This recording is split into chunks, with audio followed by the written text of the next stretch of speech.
welcome to another Run with week, it. another episode. Shout out all my pickleball players. Man, shout out to pickleball players. Uh, Icebreaker this week. Who are your top players that you're expecting to take a step back or just to kind of regress a little bit? I feel like you, Hmm. you you always can, you can always look towards the second year guys. Of course, we always hope for a second year leap, but somebody has a sophomore slump. I think, and this is gonna sound, I was rooting for them all last year, and I kind of hope everything works out this season. But I think Bryce Young is one of those guys.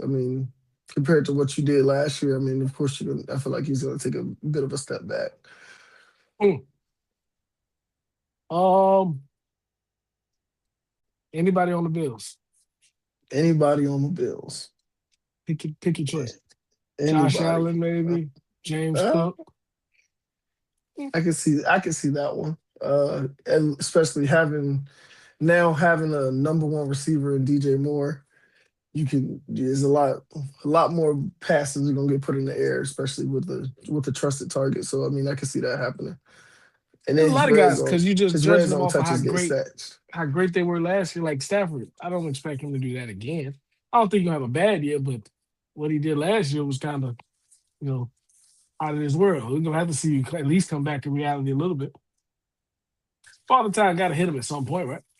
Yeah, hopefully. Welcome to Point Blank Period, Point Blank Period, Point blank period. Point blank period. Point Blank Period. No pressure. Can't have a baseball conversation without bringing up Otani. He's a great pitcher and a power hitter. Yo, this man's top five. I'm still taking today's NFL. I'm going with the 90s. None of them are better than Brady. This is your argument? No, what I'm saying is, who's MVP? Do they not matter no more? Like, everything you said before that point is irrelevant. Not how the NFL works, baby. We drafted your replacement already. So I don't got to talk to no peons. Why not just come back and prove? This time he's really going off. Fireworks. Because we can't argue facts. What I told you when you got involved with this. This Grown is man business. Grown man business. Blank Period Podcast, the best sports podcast, Point Blank Period. This is episode 6-7, Internet Memes. So, with that being said, we're going to start here with the stars of all stars, Mr. KD. Our WNBA All-Star Weekend recap is on you, Mr. KD. Did everybody catch it? Did we all support female sports? I need to know we all in the court. Yeah. All-Star Weekend was very successful for the business and for the fans. They packed it in with a new format. It showed out. The players showed out for All-Star Game. It was way more competitive than the NBA All-Star Game. So they're already starting ahead with that one. 3-point contest was star-studded and Look, down how to the about wire. the events that were more competitive than the NBA? But go ahead, Mr. KD. I'm sorry. Cut me off again. What's happening? You ever get your pickleball? What was that? 3-point contest. Yeah, it was star-studded down to the wire. The rookie pulled it out. Ozzie Fudd in a close finals round. But it had the viewers that they wanted, and they showed out. When you get to the All-Star Game, I think was it John Core-Jones? John Core-Jones was the MVP. But then Caitlin had 5 3-pointers. I think she had 17 points total. Olivia Miles, another rookie, she showed out. Kelsey Mitchell continued her scoring prowess. She put up 28 to lead the game. So Team Spoon came out to win over Team Coop.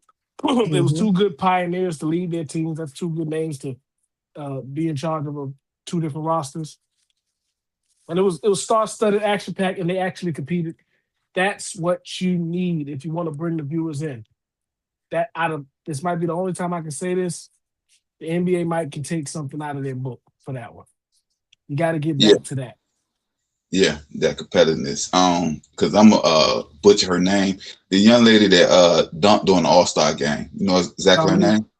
Dominique Malanga, I believe. Yeah, Yeah, Malanga. that was that's the last name. Yeah, and I love to see it. Now I mean, and it wasn't no tip dunk. It was a full flush. Came up. What's about 6'3", You see how 6. much attention you pay. Who was the assist? Who was the assist? Oh, Yeah, don't I can tell you she had a red jersey on. I tell you that much. Angel Reese. Oh no, I didn't know who the assist was, but hey, you just said the young lady name. With the fro with the glasses. Olivia Olivia Miles. Miles. She got next. Like when I've you been like to that. When I saw her last year in college, I said, I'm a fan already. The way she plays is just 2 pods ago when we dropped our player of the week, young lady had comment and she commented just that, just to let us know, like, yeah, so and so may have been a player of the week, but Miles, and I agree with her. But I'm sorry, go ahead, Mr. Amari. Oh no, it was Miss Katie that was talking. did that count No, as a cutoff? Did he cut me off again? I think I was no, done. no. I had stopped speaking because you spoke, but Mr. Amari haven't spoken yet. Oh no, we were just like you said, we were just talking about Olivia Miles. I mean, he, like you said, great talent in college, even better talent in her rookie season so far. I'm gonna cut off. But he did not I cut think you back. off, man. I thought about saying you made me think like I missed it. Like, hold on, wait a Hey, minute. but Nah, look, Mr. Amari, I'm gonna tell you right now, I just cut him off right then. That was Oh, on purpose. That who's was on cut off? purpose. I missed that one too. All but, right, don't but worry. like I said, Olivia Miles, great talent. She's definitely up next. Even more so next year. You'll have Juju as well. Juju. So the W is looking real good, especially going towards the future. Oh, the Hey, Mr. talent is tremendous. But the thing about it is, the way she can get a triple double so effortlessly, like it's kind of like Jokic, so to say, because it's just she gets it off of just making the right plays. It's not forced or effort, too much forced effort put behind it. Naturally, she's stuff in the stat sheets, and I saw that in college last year. So yeah, it's good to see it translate so early. And as we speak, if we was to do a player of the week, as we speak right now, she on an 8-game winning streak. Like, just FYI. So not only is she stuffing the stat sheet, is correlating the wins. And you just said something about Juju. I love Juju, but I got to see you post injury. That's the only thing. Once I see you post injury, now I know exactly where you at. So I don't know exactly where she could fit in. Miles, we seeing her doing it at the biggest stage right now in front of the whole world. No injuries, no nothing, and winning. That's what's the most important thing to me. She's not just scoring and assisting the ball. She actually is translating the win. So that's a great thing for her. Oh, she got a good team around her too. Hey, sometimes you Magic Johnson, you get dropped in the right spot. No, I But don't know. Well, yeah, it was the right spot, but she was the second pick, so that means something. yeah. What was it? Dallas Wings, right? Yeah. Is it? Yeah. Is it Dallas? Yeah, Dallas. Is it Dallas? I want Oh, to say Page that on Dallas. Page is Dallas. No, it's not Dallas. it's in my head. I got a blue team. I want It to is say. blue. It might be Dallas. I'll look it up for a minute. With that being The said, we're Minnesota gonna get Lynx. Minnesota Lynx. There you go. to okay. Yep. Oh, Yep. yeah, because she over there with Fee. Yeah, Yeah. it is Minnesota. I knew it was one in the blue team, so I messed that up. That's on me. But with that being said, we're gonna get to our injury report / trade rumors, and we're gonna start with the NFL internet sensation and miniature quarterback. What's his name? Pavia, Diego Pavia. Yes. Okay, I got that Yeah, right. you didn't have to call that man a miniature quarterback. Oh, you're right. Larger Y'all than life. explain to me, how is he an internet sensation? I was lost a little bit. Am I missing what happened?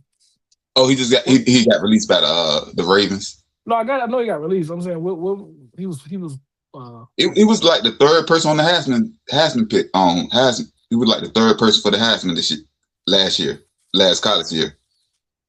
Took Vanderbilt to 2 winning seasons. I was saying, what made him a sensation? When did he become a sensation? That's what I'm trying to catch up. Well, I let Mr. Amari get to that, but it's Johnny Manziel is an internet sensation. That is an That internet boy was he's sensation. all Johnny. over. He more bacon than Johnny.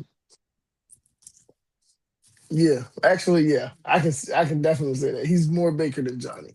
I'm talking But about height. no, mentality, I would say he's more Baker than Johnny. But I think Diego Pavia he'll search for the new landing spot. If not, maybe if he clears waivers, Baltimore will bring him back. But I think he's gonna be a practice squad guy if given the opportunities. I do think he does have the talent. If not the NFL, there's still the UFL and the XFL, so you can seek out these opportunities. But if he clears waivers, I think Baltimore will bring him back. And Mr. Mari, all jokes aside, that's what I was going to ask you. Take all the bravado and all that. Just as a prospect, do you see him as a NFL quarterback, first screen, second screen, third screen practice player? Like, what is your prognosis of him as an NFL level quarterback or a UFL quarterback or whatever? I think he could definitely exceed in the UFL. As far as the NFL, I mean, I feel like his stature, of course, is going to be a thing that people are going to hold above him, and then of course there's some character concerns.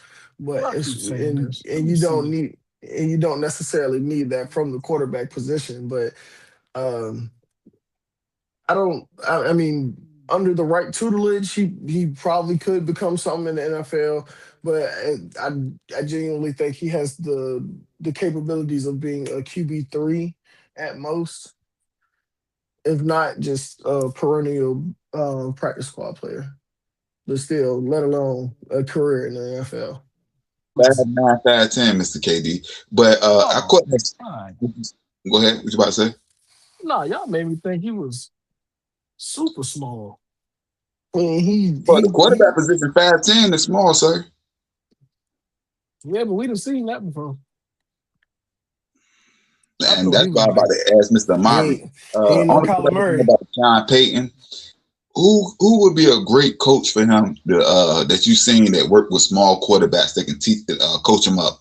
I say Sean Payton because, obviously Drew Brees, 5'11", 6 feet, but I can't think of too many other coaches. Can't think. Sad to say, all the Kyler Murray's coaches got fired, so. Jonathan Hayes got a team down in the XFL. They got a good offensive setup. Yeah, that's why Ward had a team. He might. I ain't gonna lie. He might got to do a year in XFL just to prove himself, or even go to the Canadian League. I think that'll be good for him. Especially the Canadian League is a wide field. He can run around a little more because he is mobile. All right. With that being said, Jacoby Brissett, he just got a new contract or restructured his contract with the Cardinals. What's your thoughts about that, Mr. Amari? If I'm Trey McBride, I'm very happy.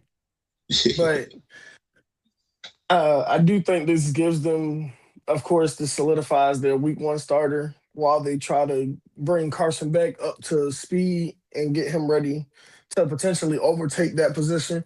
But I think Jacoby Brissett earned his chance at an opportunity last year, and they're actually the ones giving him the opportunity. So let's see what Jacoby Brissett does into next season. If not, of course, we're very welcoming into the coming into the Carson Beck era in Arizona. If it is just tremendously bad with Jacoby, but I think Jacoby will do pretty well as he managed them later on in the season.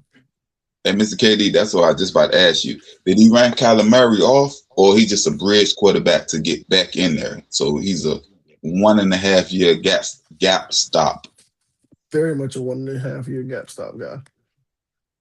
I think Jacoby Brissett has always been that for every franchise he's been to. That's what he's been his whole career. Yeah. He made a lot of money in that spot. He made a lot of money doing that. Yeah, he good for 8 games, but I can't trust him for 8 seasons. Never that. He good for a season. He good for a season. Ryan Fitzpatrick was good for 4 to 8 games. He made a career out of doing that. Emotional damage. He stole. He made a career out of thieving. Yeah, he stole $55 million from Buffalo. Jacoby ain't steal from nobody. I ain't know for that. And that's when $55 million meant something. But with that being said, okay. When did 55 stop meaning something? I missed that. I'm trying to say, in contrast to today's NFL, a 55 right now, we'll get to that player, but $55 million for a 4-year contract is still for a starting quarterback now. That's basically what I was saying. Inflation. But with that being said, Mr. Amari, Gonzalez became the highest paid Patriot of all time, right? No, he was Oh, offered the I con. He thought was it happened. What happened?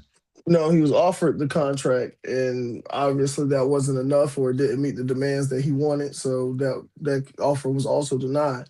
Uh, Nonetheless, he still will be the highest paid Patriot of all time, but it's just going to take a little bit, and that also comes Patriot, like Patriot. all positions. Yeah, Wow. like That goes franchise to my history. that goes to my 55 million point, Mr. KD. Yesterday's price is not today's prices, baby. But that also is going to come at an even bigger price, being that now Denzel Ward inked his new contract, becoming the highest paid corner in the NFL for the second time in his career. So, being that the You got the price numbers tag, for I'm sorry, Mr. Mari. You got the numbers for that? Denzel Ward got 2 year, he got a 2 year extension for 62.2 mil, so virtually $31.1 million, and so you gotta go north of that. Um, I'm assuming it'll be anywhere between the 35 to 37 range, uh, to try to really ink down Christian Gonzalez. And that also comes with the other potential signings of Joey Porter Jr. or Devin Witherspoon. These guys are also awaiting contracts. So if they get theirs before Christian Gonzalez, that just pushes the number up even more. So he could be waiting on this later on into the season to try to milk the money from New England, but who knows? Another Cleveland Brown that got a contract today is Grant. Well, not today, but in this time frame, Grant Delpit. He got a 3 year, $48 million deal. He's very steadfast safety for them. Been a very key contributor for that team and that defense since he's been drafted by them. So I think he was well worth the money and well worth this new contract. Mr. Amari. I ain't put this in the notes, but I'm 95% sure you know exactly the you know exactly what's going on with him. Jalen Carter. I believe he's the highest paid defensive lineman right now. Yeah, Jalen Carter got a new deal, making him the highest paid defensive lineman in the league.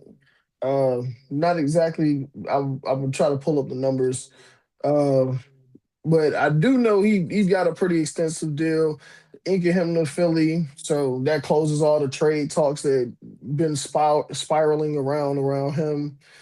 So now, I don't know who that leaves for Philly to sign. I think they got to do. No, I think they did Devontae Smith's restructure. They did his last year, so I think Philly done inked up everybody.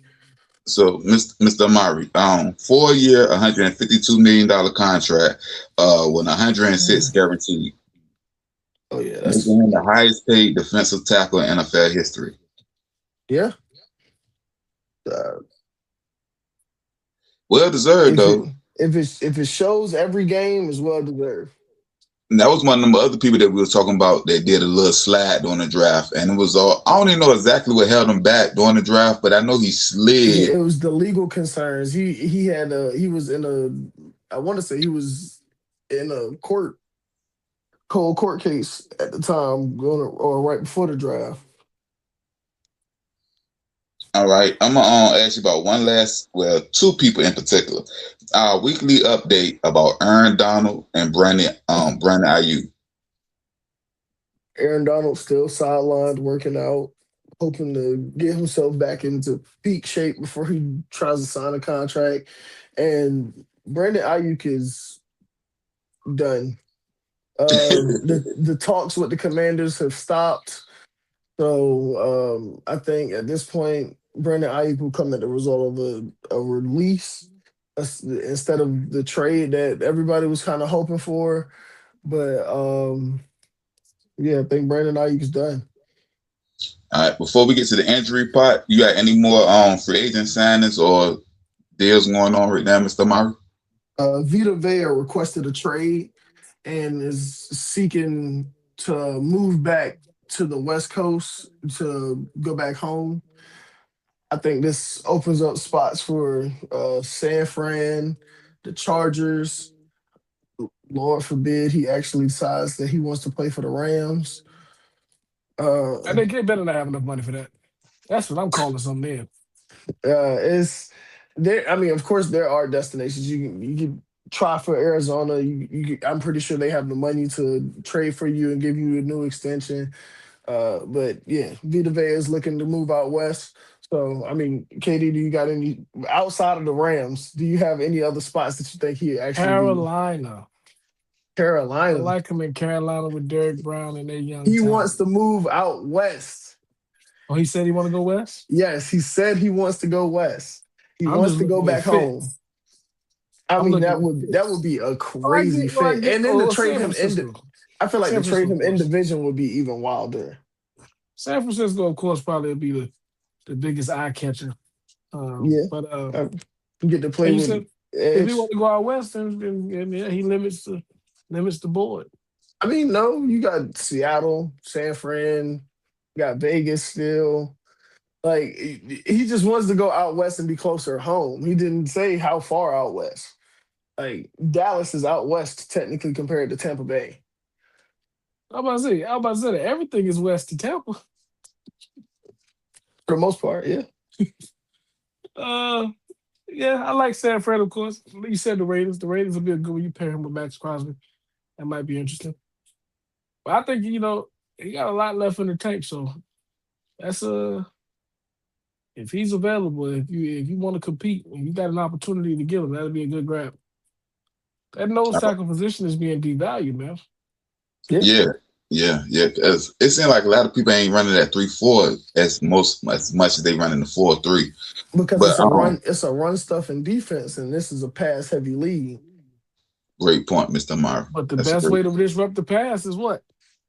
Pressure up the middle. If you got somebody that can disrupt the middle. But Mr. KD, a lot of those DTs, especially them big guys, they don't really disrupt. They clog up the middle and hold up everything for the run. So the linebackers can run free. They hold up blocks for another rusher to get through. You got to absorb these blocks.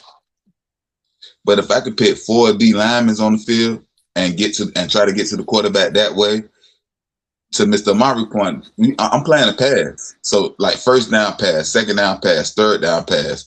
If you run, I get you running back on the way to the quarterback.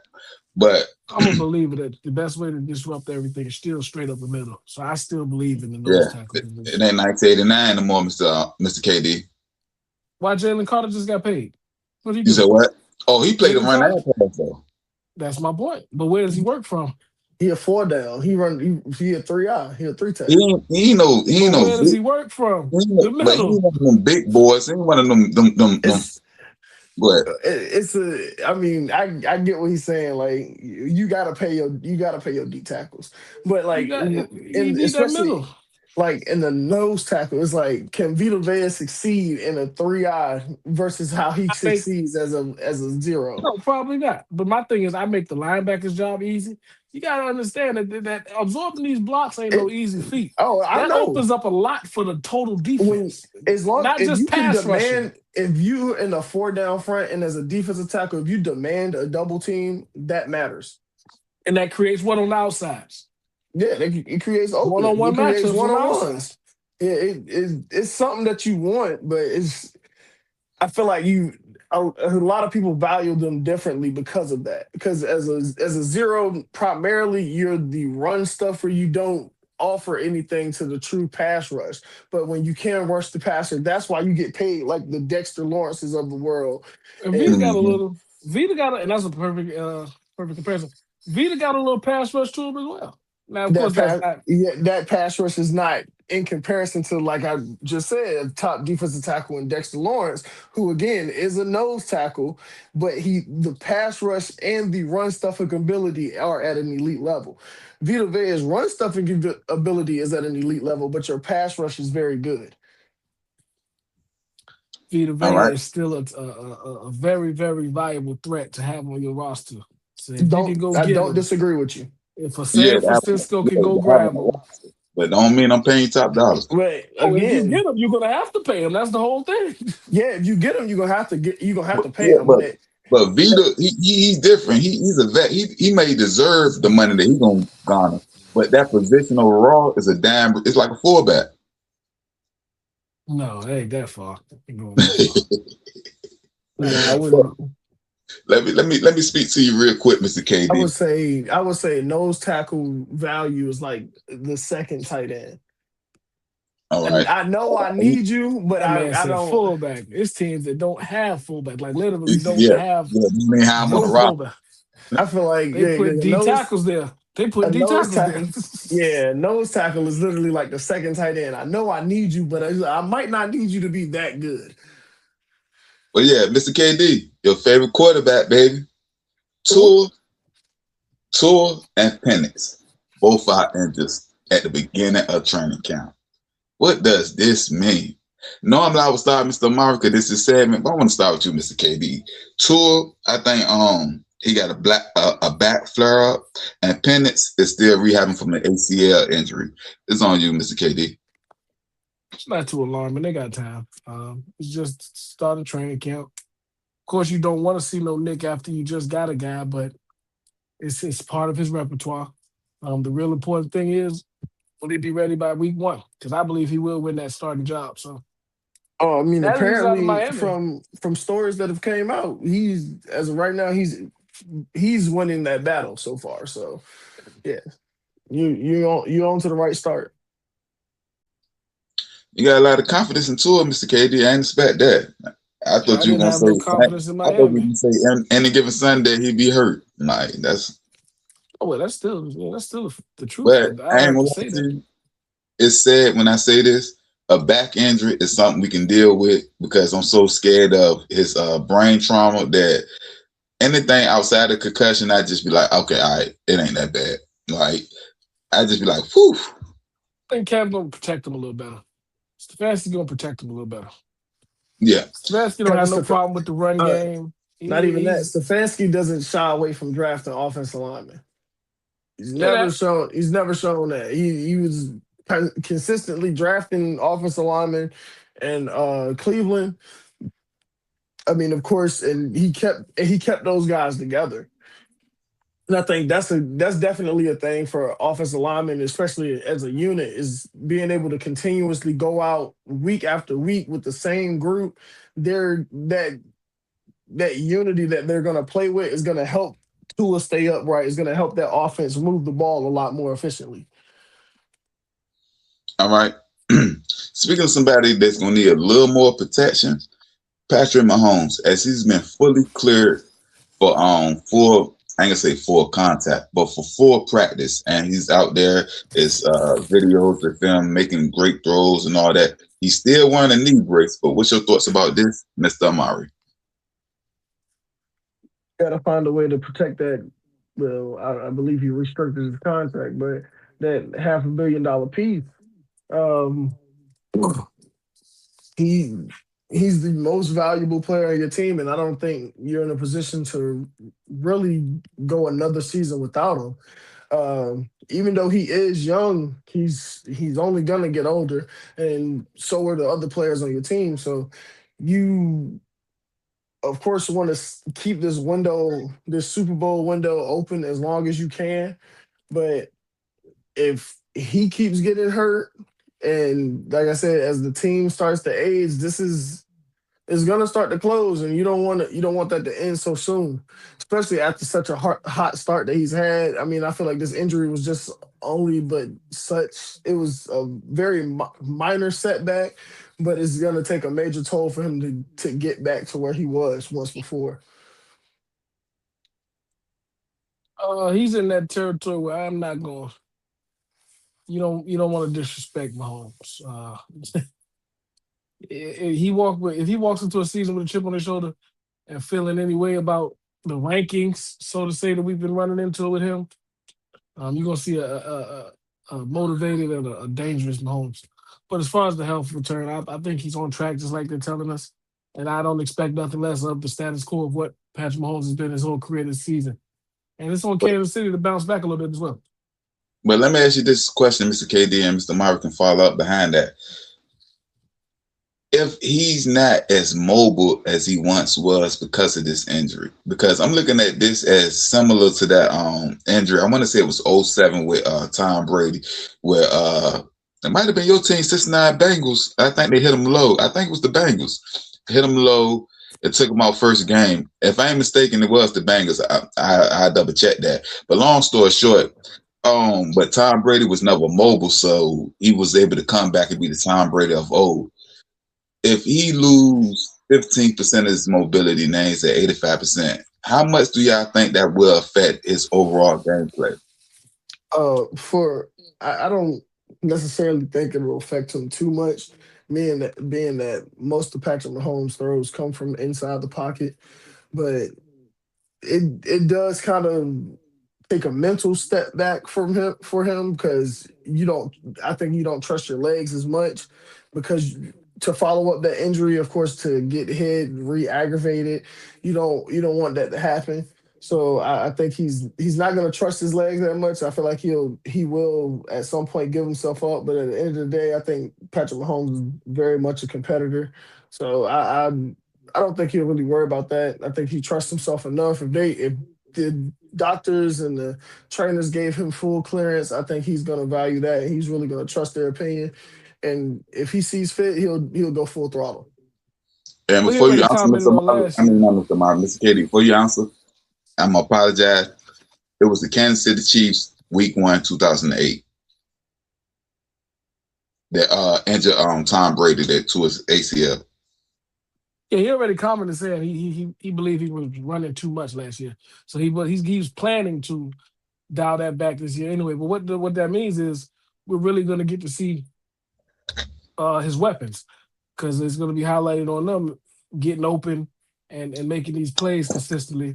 So it's going to be on Travis Kelce coming back. It's going to be on what's my boy from Baltimore?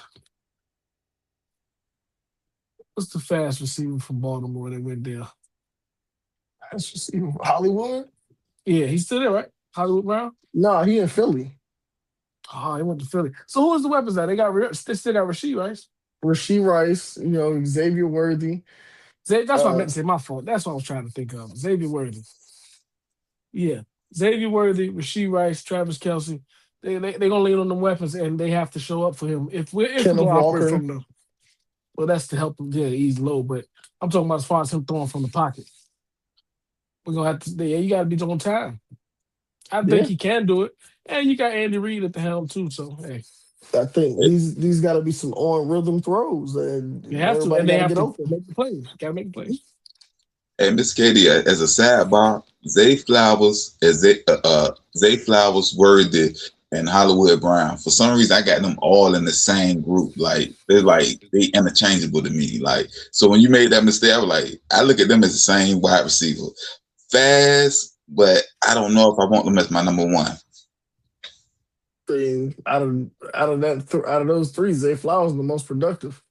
Yeah, he is, but I think it's they built all on kind of slight, and I don't know that 5'10" really not 6 feet, but I don't know. I don't want him as the one. Yeah, I kind of see them all as the same. But okay, with that being said, I put Devontae in there too. Where they all come from? Devontae who? Smith. I don't want none of y'all as my one. I don't put them in the same category as them. Nah. Heisman winner. I don't want none of y'all as my one. In the same category as them three. What you about to say, Ms. Lamar? I'm sorry. I was like, the Heisman winner in college? Like, too bad we're in the NFL now. He's still good. Is he a one? He has been a one. Is he a one? He could be. Is he? We don't do could. He been here 3 years. Is he a one? Yeah, yes, he is. He's the one right now. Yeah, actually, yeah. No, I'm not asking you if he's a one on the depth chart. I'm saying if you coaching ideally on your roster, is he a one? Do we call him a number one receiver? I ain't gonna lie, he had the perfect pairing with AJ Brown. Like that was the perfect pairing. Like Biggie Smalls, perfectly. A one don't need no pairing. I know. I agree with you, but I see him as a step above them three players I just named. He's maybe. Maybe. But what I I see was him getting to is I as a don't want B them as level my one. receiver. I see him as an A minus. What he's saying is he don't want a number one wide receiver that's 165 I don't pounds. want no little guy like that as a number one. Yeah. But speaking of small guys, he might be 200 pounds though, because he's short, but he He compact. different. Tyreek Hill speaks about he doesn't have any power in his left leg or left knee as we enter training camp right now. So, what's your thoughts about this, Mr. Murray? Will anybody sign him by week 1, especially with this new? And he admitted it himself. I ain't even gonna lie. I would have kept that to my damn self, but it's on you, Mr. Murray. I think if somebody, of course, they got to bring him in, give him a workout and everything. So you have to go through tests before they actually are able to get to the team, full physicals and everything.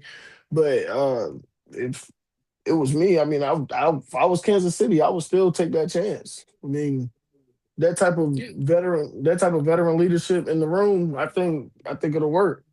Fellas, we are aware that we're talking about a guy that had a retirement plan when he was healthy. We Yeah. remember this guy, right? He said once his Miami contract was up, he was gone. Yeah. This is when he was healthy when he said this. So you think after a gruesome injury, he's down to get back on the field? I can't.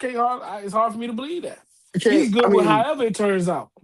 I mean, yeah, I do think, and apparently he's taking up DJing in the wake of this injury. So, Mar, you gotta stop, man. You gotta stop. Hey, he got a second gig You gotta already. stop. You gotta stop. He got a second gig already. My man's No, gonna I be think he'll DJing play in Florida. again. But I'm just saying, this man was preparing for retirement when he was healthy. So we haven't heard him speak on his. Well, I haven't. I speak for myself. I haven't heard his commitment to guaranteeing a return yet. Yeah. Oh, but I know he posted the video where he was saying about his injuries and all that. But he was running and doing other things, jumping out the pool and doing the whole. So he was actively trying his best to get back. That's And the rehab. That's part of yeah, rehab. yeah. But I'm saying that to say that he said that his knee wasn't 100%, basically in the context of him working to get better. So you're saying, I don't know if he's actually working it, how much work he's going to put in. I'm saying he's actively working to get back right now as we speak. The man wants to walk again. That ain't got nothing to do with playing in the NFL. That's part of the rehab. Mr. Amari, it's on you. I can't talk to this guy. The man still want to walk. I saw the injury for the first time yesterday. First time I seen the video. Yeah, because I was staying away from it. So I saw it yesterday. Gruesome. Yeah, it was gruesome. Mm-hmm. Yeah, but I want to ask both of y'all this one little thing before we get to the next person. Sitting out a year to fully rehab. What y'all think about that? Tyreek, I mean, you needed to. It's not sitting out a whole year just because he was rehabbing. No, you needed to. You let him sit out a year. We seen the last of Tyreek. Let him sit out a whole year. Well, he ain't coming back. I'm gonna look his age up in a second, but I think Tyreek Hill like he's 32. still good age, but he had a 3-year. Was it 3 or 2? He had a 2 to 3 year retirement plan already. He literally said once his Miami contract was up, I'm done. And what he got? He had 2 more years, right? Yeah, he had 2 more years on his contract. They cut him with the 2 years left on his contract. And he said this when he was totally healthy. So now you talking about it. Now sometimes that rehab do light a fire. Though. I ain't gonna lie. Sometimes nobody wants to end that way, so that lights a fire to get it going. And I think that was the thing. Like, I don't think he wants his career to end out like that. Right. Of course, and I get that. You want to go out on your on your own feet, on your own 10 toes and stuff. So, like I said, I think he'll push for that return. I mean, if he comes back for a year and then decides like, all right, I went out, I did my best, and call it a day. And when he's healthy, he will get a call. So let's not act like he's in the realm of his offers will be compromised. Well, they might be compromised, but it won't be like nobody's calling. Once Tyreek Hill establishes that he's healthy, he will get a call. About to be in Buffalo. All right. One injury that's been swept under the rug before we get to the basketball side of things. Ricky Coach Pearsall. Shanahan, how do y'all think this will affect San Francisco and y'all overall thoughts about his car accident, his injuries, and everything around it? Well, first off, prayers go to him, and I mean, I've got reports that he's healthy, but it's a lot going on. So I mean, again, prayers up to Coach Shanahan, and of course he won't be at training camp with the team, but I mean, of course he's still with them in thought and prayer. So that's something. I mean, but even with his injury, San Fran is kind of being hit with a lot because of course, they've lost their first round pick from not, I believe 2 years ago, Ricky Pearsall. Uh, he's been having knee problems, and at this point, I think San Fran has exhausted all opportunities and sources, so they're out searching to get other opinions, try to help, so they can get this guy back on the field. So. Yeah, San Fran is in deep trouble with this injury bug, as Why you always. smiling, Mr. KD? They still got Brandon Ayuk that they can go to if they need to. You were thinking you said exactly what I was thinking. You still got one. You paid him 20-something million. Well, He you don't want to play Got for a lot you. to- He don't Hey, want to play for you. and we don't want you to play for us either. But hey, we both better we both better stalemate it. We need each Yeah, other. it's a need. I need you Yeah. and you need me. But with that being said, Mr. Amari, you got any more injury or free agent news before we get to the basketball side? Um, from a few things. Um, Jameer Gibbs and Bijan Robinson absent from training camp, holding out for new contracts. Of course, I think both of them will. I really think it's a battle for top dollar right now between the two of those guys. Um, as far as injuries, um, Bengals DN Shamar Stewart got carted off from training camp today.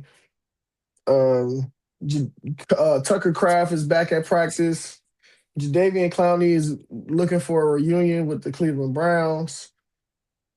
And I believe that is everything that I have. Oh, and wide receiver Chris Brazzell, Panthers rookie wide receiver Chris Brazzell is projected to be out for 8 weeks after a Mm, moderate LCL tear. that was one of the dudes when we did the draft that I had some little hopes for. Yeah. Dang. And I'm Malik glad I Neighbors is didn't know back in about that. action. You said what, sir? Malik Neighbors is back in action. Oh, he's Lining, back. Oh, lining up in training camp alongside Odell Beckham Jr. You would have never thought. yes. I'm gonna go to the NBA side, but I'm gonna start with you, Mr. Amari first. Halliburton, your guy, as a Pacer fan. He just posted his stuff doing the East Bay dunk. It's been a full year since his injury. What does this mean for him and the Pacers overall? Well, I hope this means that we're not going to be in the top 3 picks next year. Well, I mean, I don't even. We Top won't even top. six. Well, I would say we won't even. We won't even top 3 this year. We was in the top 6. I say, but hopefully we're not in that. We're not in that portion. But I'm looking for a tremendous bounce back. I'm not expecting a NBA Finals run again, but I'm expecting this team to bounce back. The trade for Zubac, I think, really paid off, and I think getting Tyrese Halliburton alongside him in the starting lineup, I think it will really show us a good future for what we do have with him, Siakam, Nimbard, Zubac, and I believe who's even running on 3 right now. Rick Carlisle. Well, I mean, He's of a course, weapon, man. I He's a mean, weapon. I say, yeah, Rick Carlisle is a weapon, but I'm trying to figure. I'm like, is it Jarris Walker that's running R3? He's a weapon. Oh no, Benedict Mathurin. Unless we traded him. Yeah, I'm about to say I think Malcolm is a free We agent. traded him for Zubac. I'm trying to tell you, man. Well, you got That Rick hurt. Carlisle left. That You hurt. got Rick Carlisle left. Yeah, still yeah. But I'm looking for a good bounce back for the Pacers next year. KD, this is where you give us praise and you like, yeah, y'all gonna do something next year. Wait, That's why I stay We went quiet. quiet. That's why I that stay wow. quiet. You know what? Mama said if you ain't got nothing nice to say, Peyton Watson need to say nothing at leave. all. I'm here for the Peyton Yes, he Watson. does. Yes, Peyton he Watson. does. If you want the money that I've been hearing, yeah, you gotta go. We just need to get something for you. That's all. We can't afford to pay you that, man. So what you think about that for the Pacers, Mr. KD? He don't care. Hey Halliburton man, back. hey man, hey man, hey man, hey man, hey man, hey man. He was somebody I just spoke about when I spoke about just a second ago. Trying to bite my tongue, man. Halliburton, first off, I'm gonna stay positive. Halliburton, congratulating to see you back, the bounce back, the rehabilitation's been a long one, but it will pay off. The Pacers are gonna be competitive this year. I mean next year. I'm not saying that, but the East got when Halliburton went out, the East look a lot different now when Halliburton coming back. So you got a New York Knicks team coming off a championship. You got a brand new Philly team. You got a different Boston team. You got a Detroit team that stepped up. You got a different Miami team. Atlanta team. You got a different Miami team. It's not the same The Wizards East looking that it different. was. The Wizards Yeah, the looking Wizards, different. Yeah, the they Wizards. Yeah, they got Clay, they got AD, they got Ricky, AJ. This ain't it's a AD different Pants. East. so he left. Yeah. And it's crazy because we're talking He said about this. what He said 14, this. 15 months ago. He said Yeah, this it's only start to one be season. it's the beast. It ain't the East. It's the beast.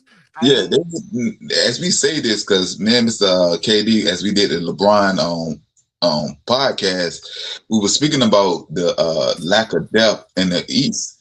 But now when you start looking around, even the Wizards is looking like they may Oh, not be. you said the lack of depth in the East. Yeah, I'm trying to tell you the East getting I'm there. speaking for myself out loud. Yeah, I'm speaking for myself out loud.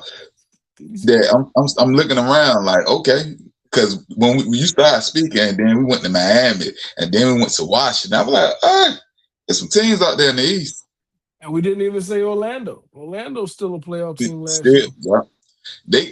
I'm about to say they can only get better, but in theory, they can only get better. Like it's time Now, for when you really limit the East is when you cut the fat off and say, who do you count as real championship contenders? yeah, And that's yeah, when you probably limit the East. yeah. That's when you going 4, 5 deep tops. On the West, you can mess around and be like, hey, if Golden State catch the Fright Five, I'm just using them as a team being facetious. They can mess around and knock off the Knicks or whomever. Like, but Mr. KD, this directly is straight to you, your team in particular. I didn't know too much about this gentleman until I did my research, but Spencer Jones is returning back to the Nuggets as he signed for a 2-year, $12 million contract, and I believe it was between y'all and Dallas. Dallas, I think, put the playoff for him. Thunder. OKC. It was OKC. Yes, sir. Yeah, it was OKC. And he would have been a perfect fit there. I saw that and I said, gosh, he's about to hurt us. Because what he does for us as far as shooting three and defense, to add to that roster now that they lost Dort, we would have been paying for that for some seasons to come. And Two really, like, seasons to come. we like 6'8". Yeah, he's a more of a forward. That's what I'm Dort. saying. Like, so to do what Dort does and a 6'8" frame. But go ahead. I'm sorry. Yeah, he can cover a lot of positions, and like I said, he's a knockdown 3-point shooter, especially in the playoffs. I believe he shot over 60% from the three. So yeah, I thought he was gone because the way our cap is constructed right now. I'm gonna just say this: I spoke this in a group chat with my partners the other day. I forgot the Nuggets was the NBA team as far as this offseason. I haven't heard them do anything, seen them do anything, and heard any rumors, nothing. So I understand because our cap is really strapped right now as far as what we can really do and the flexibility of everything. So I understood if we weren't able to match it, but we went out and matched it. I'm proud of that because I like the piece and the rotation that he brings. And more so, I didn't want to see him on that Thunder rotation. So yeah, that was a good move, I believe. 2 years, $12 million. I think it's I was totally definitely gonna guaranteed. say, speak your truth. You didn't want to see him in OKC. Yeah, that's really what it is. I ain't gonna lie, that's really what it is. But yeah, $12 million. I get the whole contract totally guaranteed. Yeah, I'm happy we matched it, but we got to make a move, man. It's been too quiet coming out this offseason. DeMar DeRozan. I saw that, man. I almost flipped my table. He doesn't move the needle. He's just a name. Like no, he. I'm not. Let me correct that before I go too far. He is still a contributing piece to a lot of teams, but for our team, he doesn't move the needle that much. There's better spots for him out there. I saw the Wizards for him, and I said, "Yeah, that's a nice one." The Wizards, I think Detroit would be a good spot. Okay. DeMar DeRozan got to go somewhere where they got shooting around. Where they have perimeter shooting, so you can You have need the that paint. space. Yeah, he you need that. you need that. Yeah, exactly. You're a mid-range shooter, so you need that. You don't even need to go to. He don't even need to go to a team with a big that can shoot. Nah, he might need a bid that can shoot so he can get down in the paint as if he's the post player.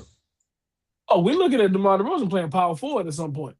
Nah, Yeah, he no, got he to. is. I believe he's gotten. I mean, of course, he's gotten some time there, but I believe he spent most of his time in Sacramento playing the four. Mark. We don't count what you do in Sacramento. Come on now.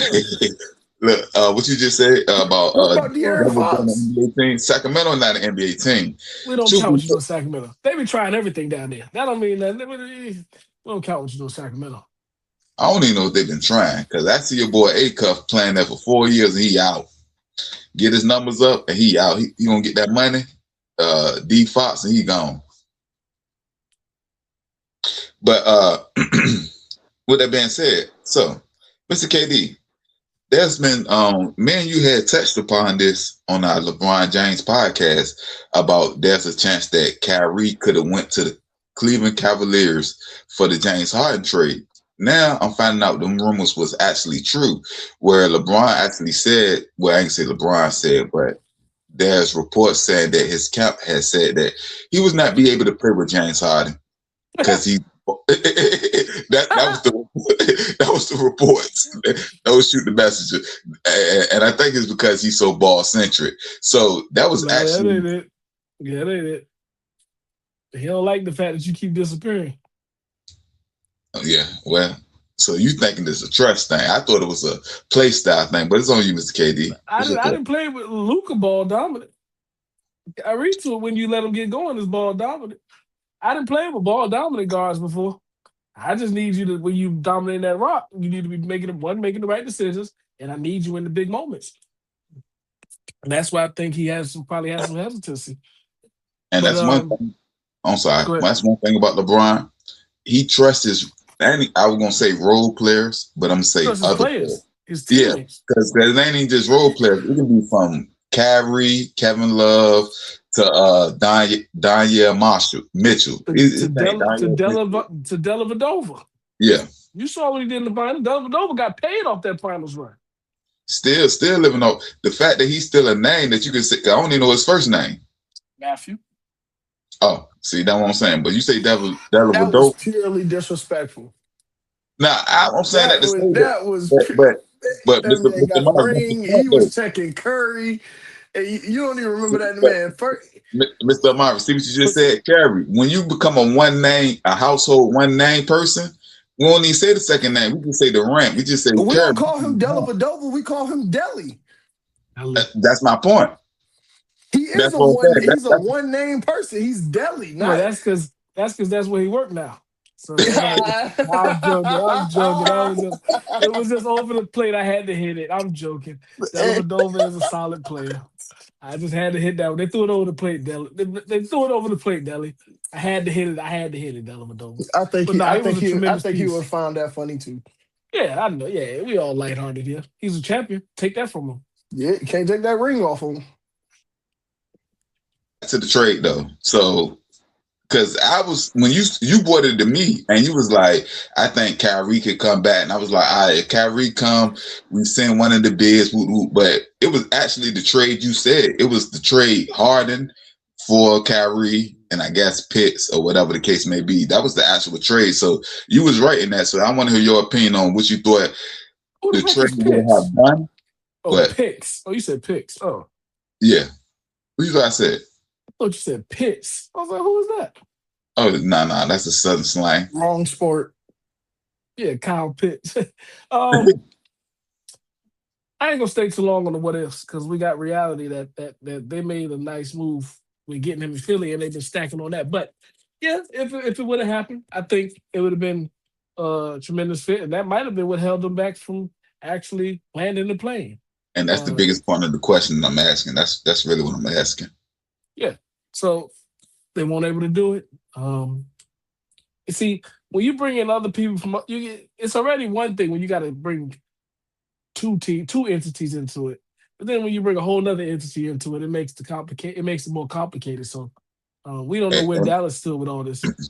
Ms. KD, I disagree with you slightly, only because we seen what LeBron signed for. So doing the trade or whatever trade you got to do, or whatever you had to do to get LeBron, it wouldn't have been that cantankerous. Like you would have been able to. I'm saying we that don't know if Dallas wanted to let go of Kyrie. I get you there, and I'm right there with you 110%. But all I'm saying is that it's not. And we don't know if they wanted to take James Harden for Kyrie. Yeah. Nah, so that's what I'm saying. It's a whole other team. They probably feel the same way because the rumor mill was LeBron James said that we would not be able to play effectively together. So that means that he said we can play together, but we're gonna lose. But so with that being said, let's get to the next person. So you asked, and we keep referencing the same podcast. Please check that out.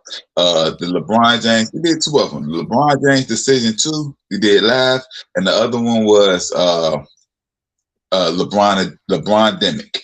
And you said something to the effect that I can't wait to see who coming with him. KCP is now coming with him. He bought out himself from the Grizzlies. Now he with the 76ers. What's your thoughts about this, Mr. KD? That was great. That was a great move. It's gonna work out. I think not the direct last time they was together, they won the championship. Lakers. Yeah, so I think that was one of those. LeBron was on the phone because I think they had some conversations with KCP. The way it happened, I believe KCP was going wherever LeBron ended up. If he would ended up in Miami, KCP was going to Miami. If he would ended up in Cleveland, probably ended up there. So I think that was spoken about. Because I mean, they said that the 76ers beat Miami to the punch because Miami wanted them. And it would have made sense for him to go there even without LeBron. I mean, of course, they got Giannis and they got Bam. So you get them the last pod when we spoke about it, I said what they got to do now, 3-and-D time. They need defenders and they need shooters. And he checks both of those boxes. Phenomenal move. And I do not believe they're done. As far as 3-and-Ds. Nah, I don't neither. And it also came out like I spoke on that LeBron is going to be taking the primary ball handling duties for the 76ers. I ain't like that too much. One, I think that's putting more on his shoulders as far as saying he's going to be the point guard, but also it's taking something off Maxey plate, which I didn't like. I foresaw it, but I don't like you just coming out this early and basically stating it. Give the young fella a shot to run the show. I mean, I feel like they will. I mean, I feel like Maxey's going. Of course, his minutes aren't going to decrease because LeBron's there. It sounds like they're about to move him. It sounds like they're about to start using him like a shooting guard. Well, I said that the last podcast. I knew they were going to. I don't like that though. Gentlemen, we definitely gonna get to that. Give us 1 second. But right now, as we speak, with this being said, I guess right now Draymond has re-signed for 1 year. So that's Draymond Harden. Move next. Too much money for an old man. Nah, I done bought you 4. I done bought you 4. You better pay me whatever my agent say. Ooh. So I was asking what this means for these other unsigned people. Now that we know LeBron is signed, so now, I think Draymond was waiting on him. Now Draymond is 3. Draymond been a part 4. It's 4, right? Yeah. Yeah, 4. Yeah, 1, 2 with KD, and then 1 without him again. Yeah. Mm-hmm. It's him, Stephen Clay got 4, and Iggy. No, I don't think Clay was on that team. Nah, he was. Clay was on that team. Clay was on the last one. He wasn't that good though. Oh yeah, he went over 10. No, Nah, that was the next year. He went 0 for 10 in the closeout. Yeah, that was the next year when when he shot his way out of Golden State. But just the overall Iggy on all four. Iggy was on all four? Nah, Yeah. Iggy was on he was on all four. He was in Miami. On the last one? Iggy won on that last one. Check out the podcast, please. And that's why we had a debate about who's more impactful, Iggy or Draymond. No way Iggy was on that left last and came one. back. I had a debate with y'all two and the comment section. Yeah, I got it from 3 ways. The fact that we don't even remember him on that team just shows you who was more impactful. That just shows you. That just wins the look. That wins the argument again. Hey, that argument over. It's over. It's over. Maybe March. I don't know exactly when that was. Yeah, he was on 4-4. I can't believe No, I'm glad it was. Because like he just said, that means I just won the argument twice. I like winning the argument twice. We didn't remember the man was on the team. But no, what were we saying? I was about to say something. Draymond. Draymond got money. 27 million. 27.7, yeah. Of course, he was waiting for LeBron, because if LeBron come in here, of course, I'll take less. So we knew that already. That's everybody. That's what James Harden's waiting for. That's what Draymond was waiting for. Everybody's waiting. If you can get him, I will take less. So it's not a surprise. But since you didn't get him, the price is up. Mm-hmm. You didn't get him. So I'm going to need that. And that's what I was saying. Nobody else out there that you can go get that I would compromise my money for at this point. Because I heard y'all speaking about the Rosen earlier. So we got the Rosen, we got Harden. I'm talking about the veterans that's still out there, that's free agents. Like, what we really think, where they're going at, who's looking at them, X, Y, Z. Well, James Harden is likely going back to Cleveland. He's going back to Cleveland. I'm about to say, yeah, they need him now. They said that they've been in communication the whole time. They know what they need to do to get done. But he wants to leave them as much flexibility for the roster as possible. That's why they went and signed Mario Hezonja in the meantime, because he's leaving the town for them to fill out their roster as best as you can. What did they call him? I forgot. They said he was the something LeBron. I forgot the country. Who was that? Hezonja? Mario Hezonja. Yeah. That'll be from like Spain or something, right? That'll be Spanish, right? No, it might not be. Let's see. I don't know. I want to say it was like, they said the Turkish LeBron or something like that. Turkish. Must be. Yeah. I like him as a player. I was hoping we would sign him, but I would have never called him no LeBron. They said Golden State and Cleveland were the two teams that were really fighting over him. Good player, solid piece. All right. So, you got anybody else for free agent or injury news on the NBA side, Mr. KD, before we get to the next topic? I don't know how true it is, but they're saying Clay is the most sought out free agent right now. Oh, I heard he about to get a buyout. Yeah, I'm glad you brought that up. Well, I heard not free agent, sought out target, I'll say. Because he's a shooter. Shoot. Is he? No, he's still a shooter. You always got to remember he went 0 for 10 in the closeout game. Yeah, missing shots. We need to get back to making them. I'm joking. I'm still a Clay fan. I love Clay as far as what he can bring to the team. I think he'll end up in Miami. Because this is the thing. You just name Team X, and then be like, we're gonna add Klay Thompson. First thing you say, they just added shooting. That's your first thought. No, they added Klay Thompson. 0 for 10 in the closeout game. I ain't gonna let that down. That's messed up. I'm not letting. I'm sorry. If shooting's your biggest thing and you go 0 for 10 from 3 in the closeout game, that's gonna be what I remember you for. If you Brett Favre and can't throw past 20 yards anymore, are you really Brett Favre? Yeah. You can't change the name. That's what I'm saying. But that's what I'm saying, because you said when you see them sign Klay Thompson, you say, they just got to shoot. I say, no, they just got Klay Thompson. And he's back to being who he is. Like, you got to show me to get all the extra. But, yeah, you are going to be Klay Thompson for the rest of your life till you pass. So, yeah, you will. You just signed Klay Thompson. I don't know if you got how to shoot or not, but you did get Klay Thompson. And I think in Miami, perfect fit, he will be back to his form of being a shooter. I do believe it. I just think he need to be in a warm spot. He the bones getting old, man. Yeah. Rest them bones. But with that being said, more football with Mr. Amari. We're gonna start here, Mr. Amari. The 99 Madden Club. Now, let me know if I got the names right. Josh Allen, Jamar Chase, Myles Garrett, Trey McBride, JSN, and Matthew Stafford. That's all the people that's on the 99 Club? Yeah. All right. What's your thoughts? Old man Matt. I mean, congrats on Matthew Stafford finally getting in there. Oh, this is his time? First time ever getting in there, Yeah. so congrats on him. Welcome in a new star in JSN and Trey McBride. It was very controversial for a lot of people with seeing Trey McBride into the I was 99 about to say, club. let's talk about it. Let's talk about it. Like, is Trey McBride 99? Let's It talk was about like everybody very controversial for Trey McBride to be a 99, but Trey McBride has had, I believe, 2 or 3 stellar seasons, and has shown to be one of the top receiving tight ends. No. Amari, when you 99 You a and there's top only player. one at your position, you ain't one of the top. Yeah, You're supposed to be the top. I mean, he is the top as of right now. That's He what I is was the going to top. ask you. Is he the best tight end in the league? Yeah, statistically, yeah. Okay. But I mean, that also comes at the risk of availability. I mean, the other guy, Travis Kelce. I mean, of course, he's taking a decline due to age. And then, of course, last year not having Mahomes for the second half of the season.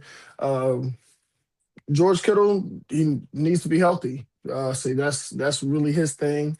I feel like Brock's main thing was not having a complacent quarterback, but Trey McBride's a top tight end. He's the best tight end in the league right now. So And I ain't in a I position mean, to argue with you. I just wanted to know. You're like probably I said, right. Now that I've been thinking, you're probably right. it's just like I So, said, for a lot of people, it was very controversial for him being in.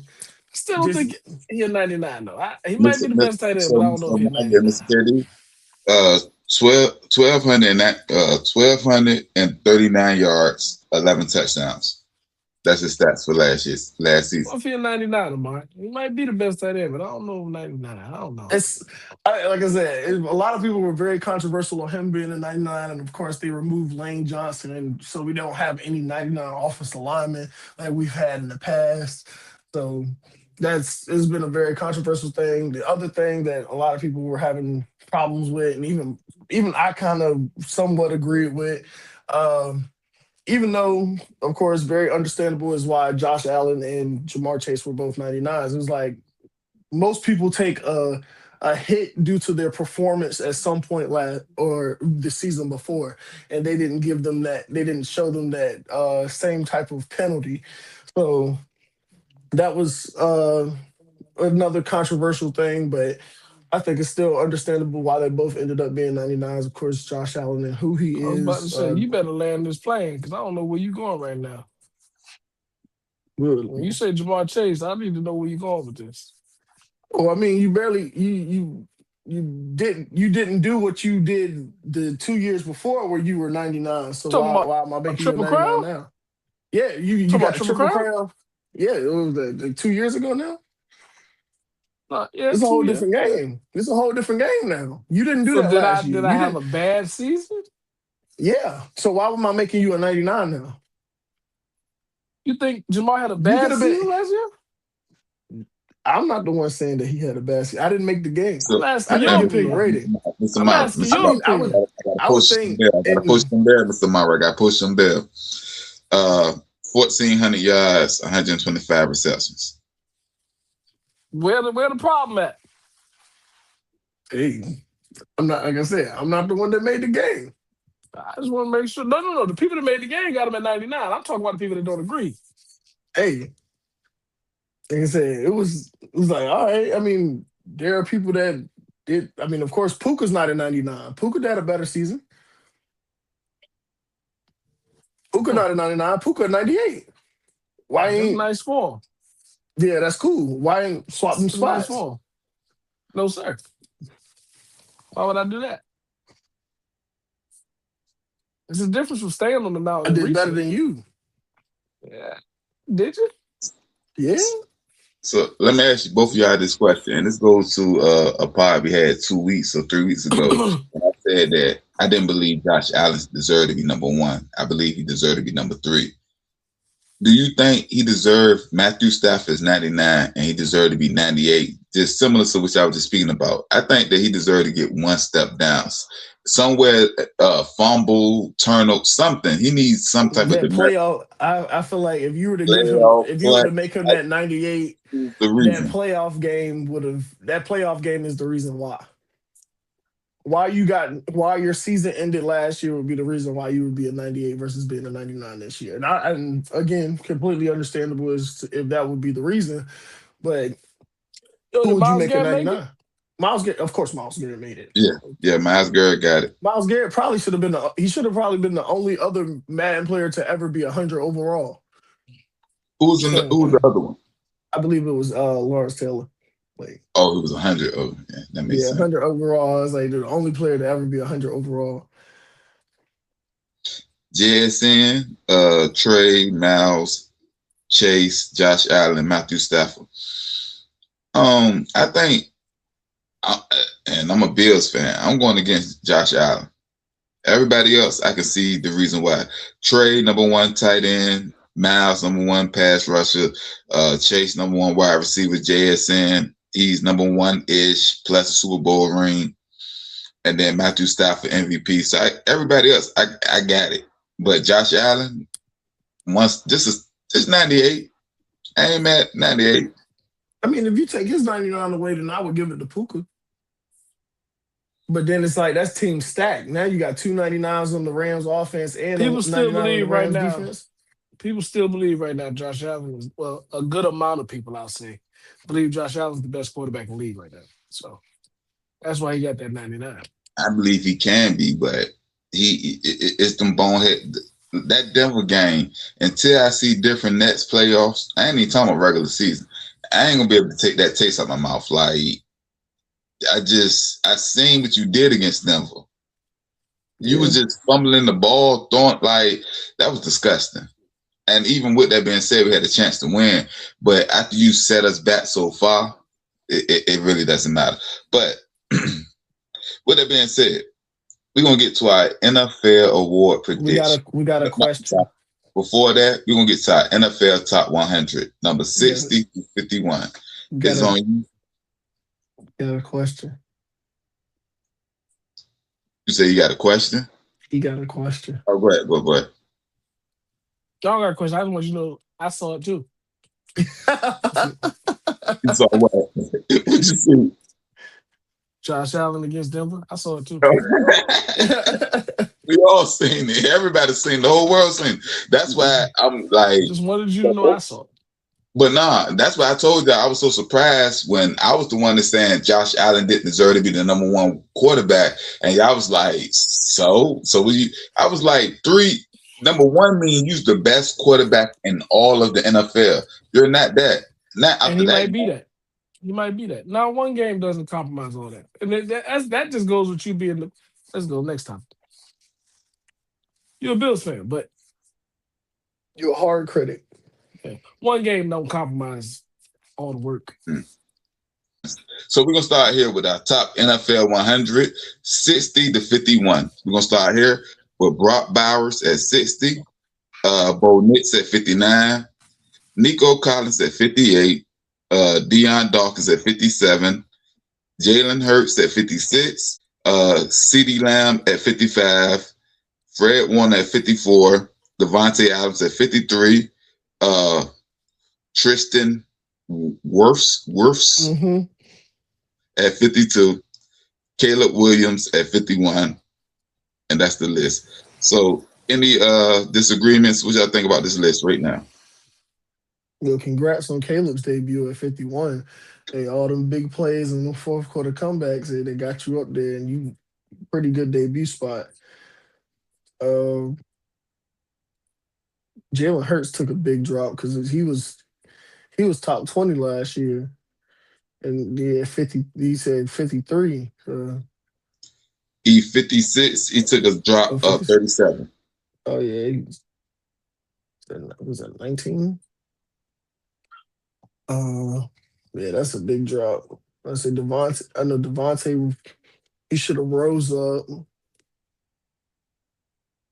I say Fred. I know Fred had to drop because of the injury, so that's nothing to him. Fred played Nico, 6 games. yeah, I'm gonna say, but we know who Fred is. Fred's still gonna make this list. And with Devontae, he was on the list last year, so Oh, he wasn't on the list last yeah, year. he was on the list last year. To fall off the list and reemerge back. Really? 'Cause Why wasn't he up there? I think he played with 3 teams last year. I think he started off with the With the Raiders, Jets. Jets. Was it 3 teams or 2 teams? Was it the Raiders, the Jets, and then it would have been just the Raiders and the Jets, right? Yeah. But he ended up with he ended up with y'all. Was it the Steelers? Oh no, that was the Jets. That was after year 4. He So won with the Steelers. that's probably I wish. Devontae won with the Steelers. I wish he was. No.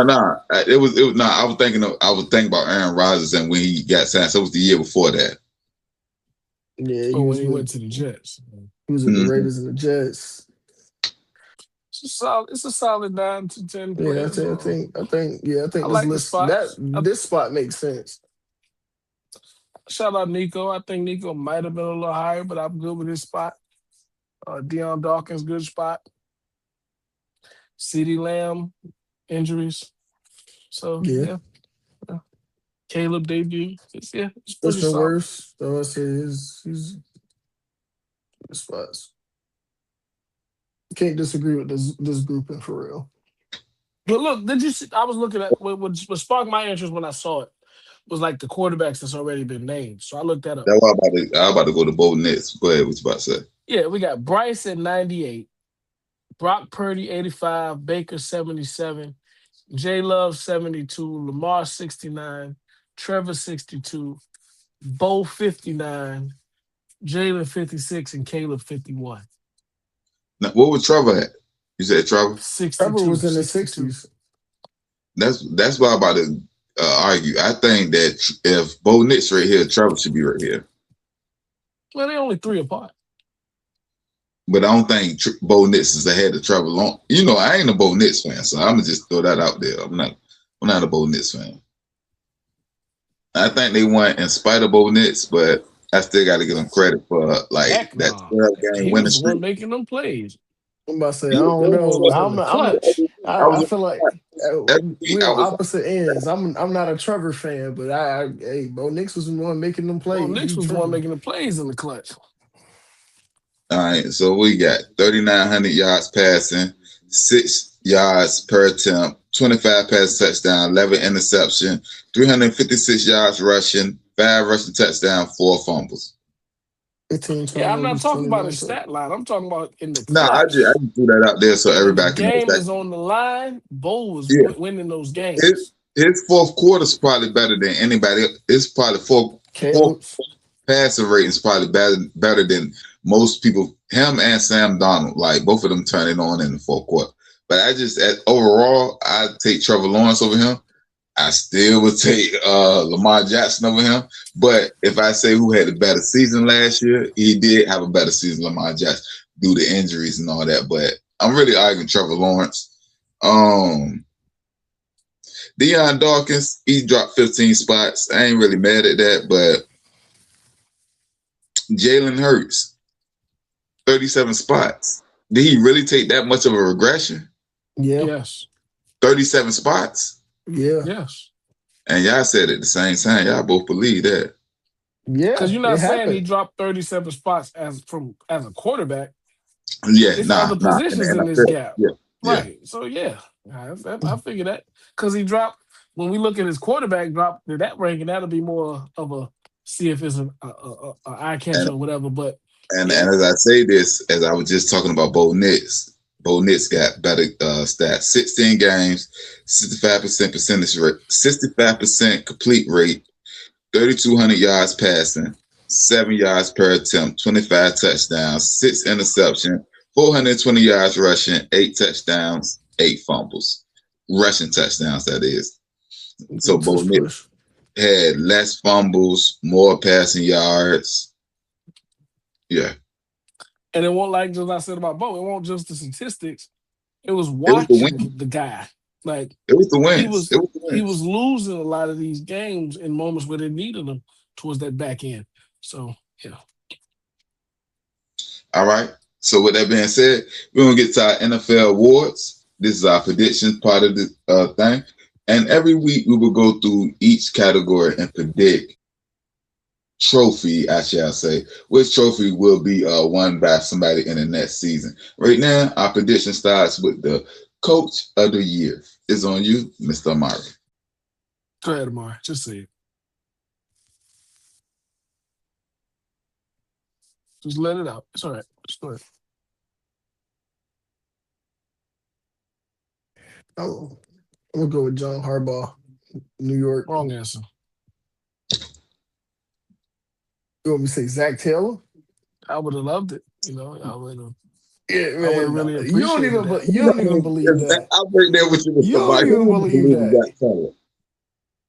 He calling Off Zach. of What our the roster and the easiest schedule that we have in front of If us, they I lose, if think they he has lose an one opportunity. game, if they lose one of their first 3 games, he gonna be up here asking for Zach Taylor to get fired. Get him the hell out of here. No, but look, the way as easy as our schedule is, with the talent that we have right now, as long as we stay healthy, I think we can have a phenomenal season, and that will put him in that category. So if I can put my guy in the category, of course I'm gonna go with him. But the other 2 names, if I take my bias away, because y'all count it as bias, I count it as reality. I did have John Harbaugh as second though, so we basically agree. Aside from the fact that you just don't want to say a Cincinnati Bengals is gonna win the award. I ain't The even gonna third see guy, John Harbaugh. That's the not the Ravens, the Giants coach, right? Yes. yeah. All right. Jim is okay. All right, go ahead. Yes.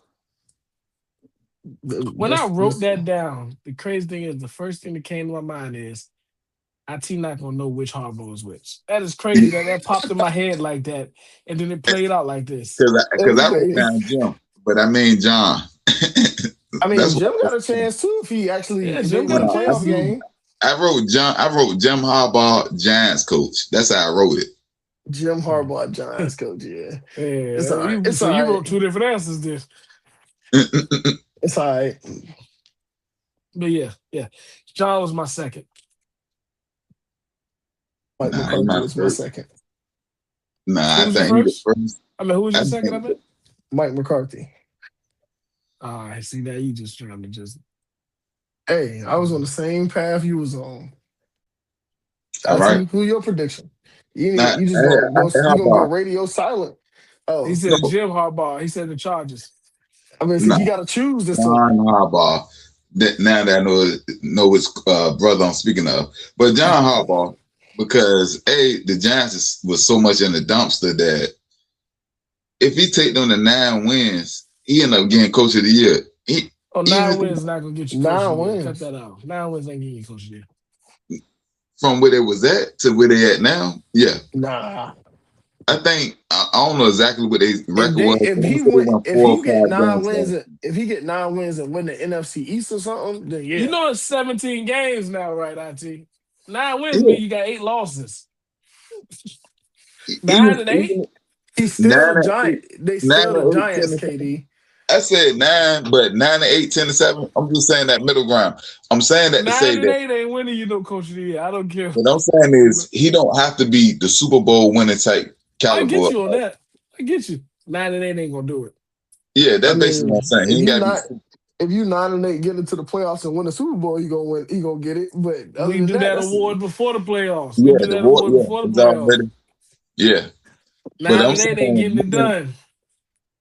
Before he got there and his regime, nobody was looking at the Giants as a playoff caliber type team. Right now, if the Giants get to the playoffs, nobody would be surprised. And I think that would be a direct reflection on him. Like, so I right agree with now, all that. 9 and 8 ain't gonna do it. I say that 10 and 7. That make you feel better? A little bit, but 9 and 8 ain't gonna do it. All right. I give you that. But that's what I'm rolling with.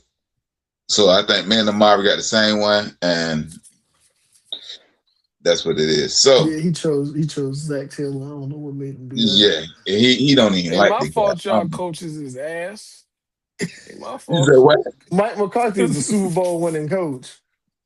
Okay. I don't even know about my coach. That's why I ain't even speak about him. I ain't even bringing Joe him up. Brady is a He was an offensive AFC coordinator. Championship offensive coordinator.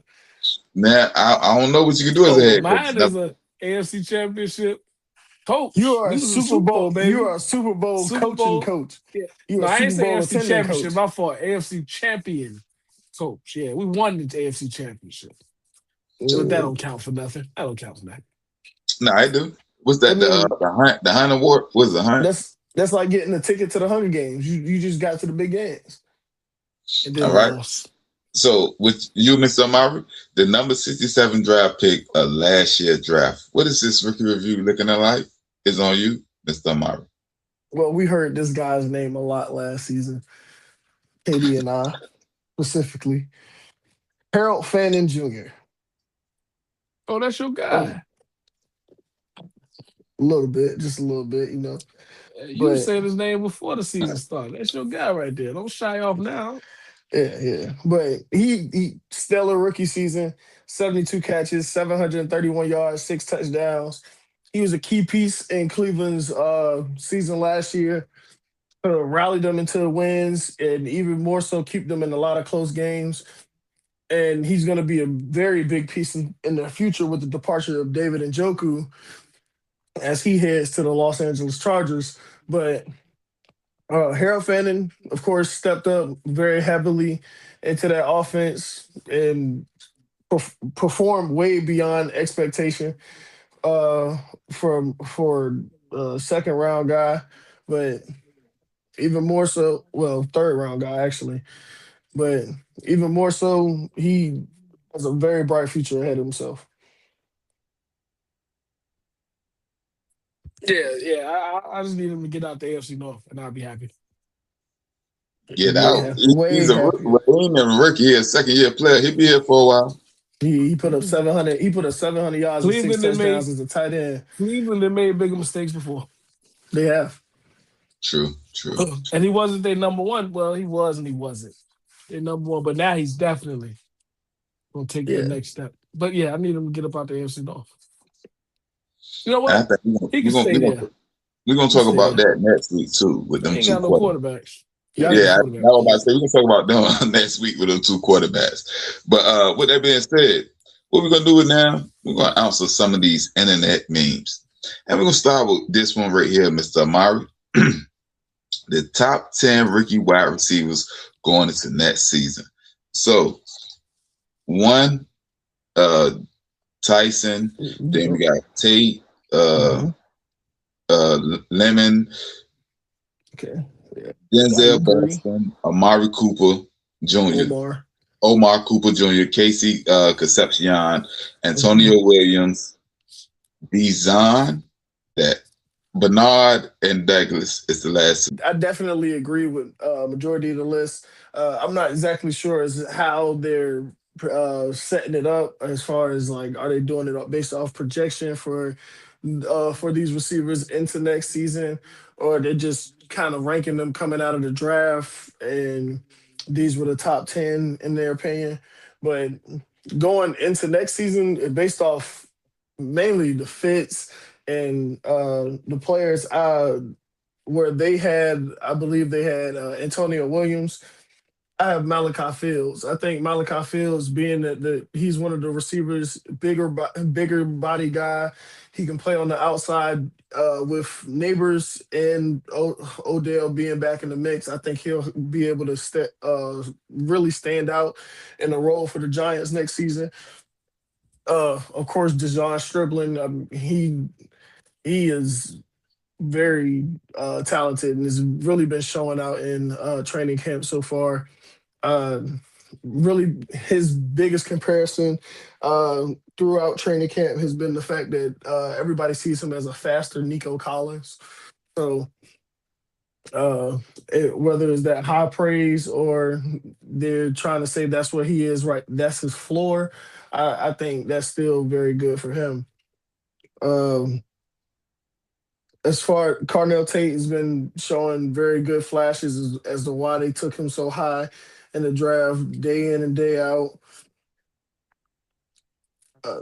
Jeremy Bernard, Steelers wide receiver, has definitely been showing a lot of good flashes. Of course, being the slot guy between DK and Michael Pittman. And through and through, I really agree with this list. Another addition I did have on my list was Chris Bell, wide receiver drafted by Miami. I think one being that Miami's wide receiver room is very depleted, led by Malik Jackson and Jalen Tolbert. I think Chris Bell, being that he's the rookie, can really run out and steal this wide receiver room and become the leader of this group. And So Mr. Marvin, I don't know if you heard, but they saying that Malik Willis is looking good down there in Miami. So I don't know, like that plays a part of your decision, but I'm just saying that I agree with you more than now that I heard it, even the quarterback is looking good. So you got a rookie and you got the quarterback, but just your thoughts. oh no, I'm finished as far as the top wide receiver, the top 10 rookie wide receiver list. I like I said, I agree with most of the list, but I will do the exchanging of I put Malachi Fields and Chris Bell in this group. Yeah, I'm with you first off. What you started with is I don't know what they're going off of. Is this like a fantasy type thing? Is this just a projection? Is like what are we really judging off of? But to tie into the list without knowing that, um, I'll do some shuffling in the top three. I think Carnell Tate is going to be that number one guy coming out of this class. So I would put him over Jordan Tyson, and then I'd put Makai Lemon over Tyson as well. So I'd put it one. I shift that 1, 2, 3. I think Jeremy Bernard could be a little higher. I do like Denzel Boston. He could sneakily get into that top three, but I think the top three is kind of firm. I don't want to see him or Casey exceed And too that's what I was much saying. because And I like both of them. But the fact that you got two rookies in 1 year, got to learn the system, and your quarterback position is not that stern and firm, they might have some hiccups and troubles. But yeah, my shuffling will be in the top three. When I go 4 to 10, I'm pretty much with it. I probably would say Bernard could be a little higher, but that's just off of the opportunities I think he's going to get. But Carnell Tate is my number one. Stand firm on that. All right. So the next one we're gonna do is the top running backs going to next year. So you got Bijan, Jonathan Taylor, Derrick Henry, McCaffrey, James Cook, Gibbs, Saquon, Etienne, Kenneth Walker, and Kyron Williams. How your list? was that in order? Because why is Gibbs so low? Man, look, He's number I 6. searched Gibbs the number internet. 6. I searched the internet for this list. What is this list based off of? The episode is called Internet Memes. So it's based off the meme. I'll tell you This is exactly who it rage is bait. later. This is rage bait. That's what it is. Because when I started reading the list, I was like, what are they basing it off of? There's no consistency in this list. Like one, like you said, Jahmyr Gibbs is way too low. But then when you But judging everything else, who is he jumping? Everybody, practically. everybody. I say Teller. I got him over Teller, No, but Jahmyr Gibbs jumping I can everybody get on you that putting list. Bijan over him. That's like Bijan is the but only that's person it. he in competition with right now. You got Jahmyr Gibbs at number 6 underneath James Cook. don't say that right now. You not about to tell me that James Cook better than Bijan Robinson or Jahmyr Gibbs. Like And for him, Jahmyr the lowest I can have Jahmyr Gibbs being friendly is 3. 3. That's being friendly. Because like, and then even then, it's like who you putting at 2? It's like Christian McCaffrey or Saquon. Yeah, McCaffrey. Yeah, so that's being friendly. So I don't know what this list is based off of. It's all over the place. So, all right, Mr. Marvin, then Mr. Katie, what's your 10? Both of y'all give me y'all 10.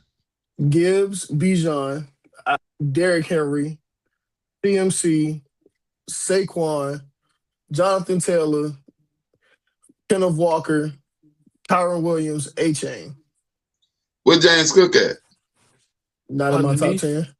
Underneath. You ain't even named 10 yet.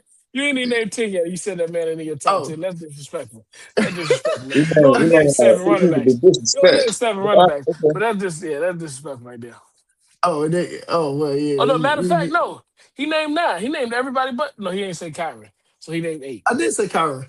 Oh, so you named 9? That's disrespectful. You named everybody but James Cook. Okay, well, that's crazy. Okay, James Cook. Because I I'm with you, though, because if you think hard enough, you probably can find somebody to go there instead of him. Yeah, it's like Josh Jacobs. Ashton Genty, I ain't dead on Ashton Genty yet. Like, there's some guys that I might be able to find. Fancy But football. no, but what I'm saying is, I was with you. We messed up on top, but then we started aligning perfectly. I'd have Because if I I'm got CMC under Henry. yeah. So I got I go Bijan, Jameer, C-Mac. I feel like it's because I see Derrick Henry. We see Derrick Henry. I favor that. Yeah, I see him, but I also can see the decline too. Yeah, that's And true. that might be That's what true. it is. It might be just I feel how like great you were. So that might be I'm judging you ain't bad, but you just dropped from where you were. And that might be what it is too. But yeah, I go Bijan, Gibbs, C-Mac. It's really between Barkley and D. Henry. I go Saquon. Then I go Derrick Henry. Then I go Tyron Williams. Then I go James Cook, Kenneth Walker, Devon A-Chain. Oh, my fault. Jonathan Taylor got to be higher than that. I'm sorry. I missed out on Jonathan Taylor. Jonathan Taylor be 5. So then everything else lines in after that. James Cook come after that. A-Chain, Kenneth Walker, Tyron Williams. Yeah, I got Cook over Taylor. And this out again. So Robinson. I mean, like James Cook scores touchdowns. That's all I can give you. I got Robinson. Outperform Jonathan Taylor. I go Robinson, Gibbs, Barkley, Cook, CMC, Henry, Jonathan Taylor, Kenna, Oh my Lord. H.N. Wait. You said. Wait. Start. Say that list again. Please don't. Please. Robinson, Gibbs, Saquon. This way, screw up. That's why I was like, wait. I know I messed up, but what? Cook, CMC. Oh my God. Wait. You got James Cook over CMC? Don't make him confirm it. Yeah, CMC on the back end of his career and James Cook about to enter his prime. CMC still put up better yards at rushing and receiving last year than your running back, and he on the back end of his career. What they say about your guy? What they say about your guy? Like, he on the back end of his career, and he still I'm did better than putting your better guy. on the back end. What else did they say about your guy? I don't know if he really had a better year than I think. He literally almost had 1,000. He had 1,000. He literally did. Like, what are you talking about? He almost had 2,000 yards. No, I'm talking 1-1. Like, not even just 2,000. 1-1. Yeah, I think he had the most rush touchdowns last year. Cook, that is. Lindell White had a lot of rushing touchdowns. Was he better than Chris Johnson? But no, not only that. Then it's all the other things. So, like I said, it ain't no other things. I beat you in everything else. So what are you talking about? Other things? All the other things, I beat you. Had more yards than you. Had more total yards than you. So what are we talking about? Yeah, you had more, and your usage was way higher than mine. Okay, I'm a better player. You got to use your better players. No, because you force fed because you have a sub quarterback up against not quarterback. I'm better. And this is the last part of it. This is a projection to next bigger part of my team. I don't know what this list is. This list don't have no title. You just started giving me names. Top 10 going into next year. Like, this ain't just so even fantasy? Just top 10. But so I got them above, and at the end of the season next year, we're gonna see that my guy will have a better season than Chris McCaffrey. Other NBA news with Mr. KD. I'm gonna start with you, Mr. KD. We're gonna start with your versus. Well, I ain't say versus. Your meme. What's the better era to win a championship? Better? Well, which was the hardest to win a ring in? First off, I wish you get. See, I need us to have. I need you to put this image up on the screen because. I already got the image. The image is disrespectful. So I got the image already saved, so it's gonna be down. The image has. So there was never a LeBron era. Let me do it. That's the Kobe era. Jordan era, Kobe era, Steph era, and Jokic era. The And Kobe and the Steph era. There was never a LeBron era. Never. Yeah, that's why I thought this list was perfect. But in the Jordan era, it was Jordan, Malone, Stockton, Pippen, and Olajuwon. In the Kobe era, it was Shaq and Kobe, KG, AI, Tim Duncan. In the Steph era, it was Steph, LeBron, James Harden, Anthony Davis, and Kevin Durant. In the Jokic era, which I like to call the foreign era, it was Luka, Giannis, Jokic, Shea, and Joel Embiid. What's You the know, best? only three of I them don't won that understand. ship. That's why I don't understand this meme or graphic. Like I was looking at it like these ain't even winners.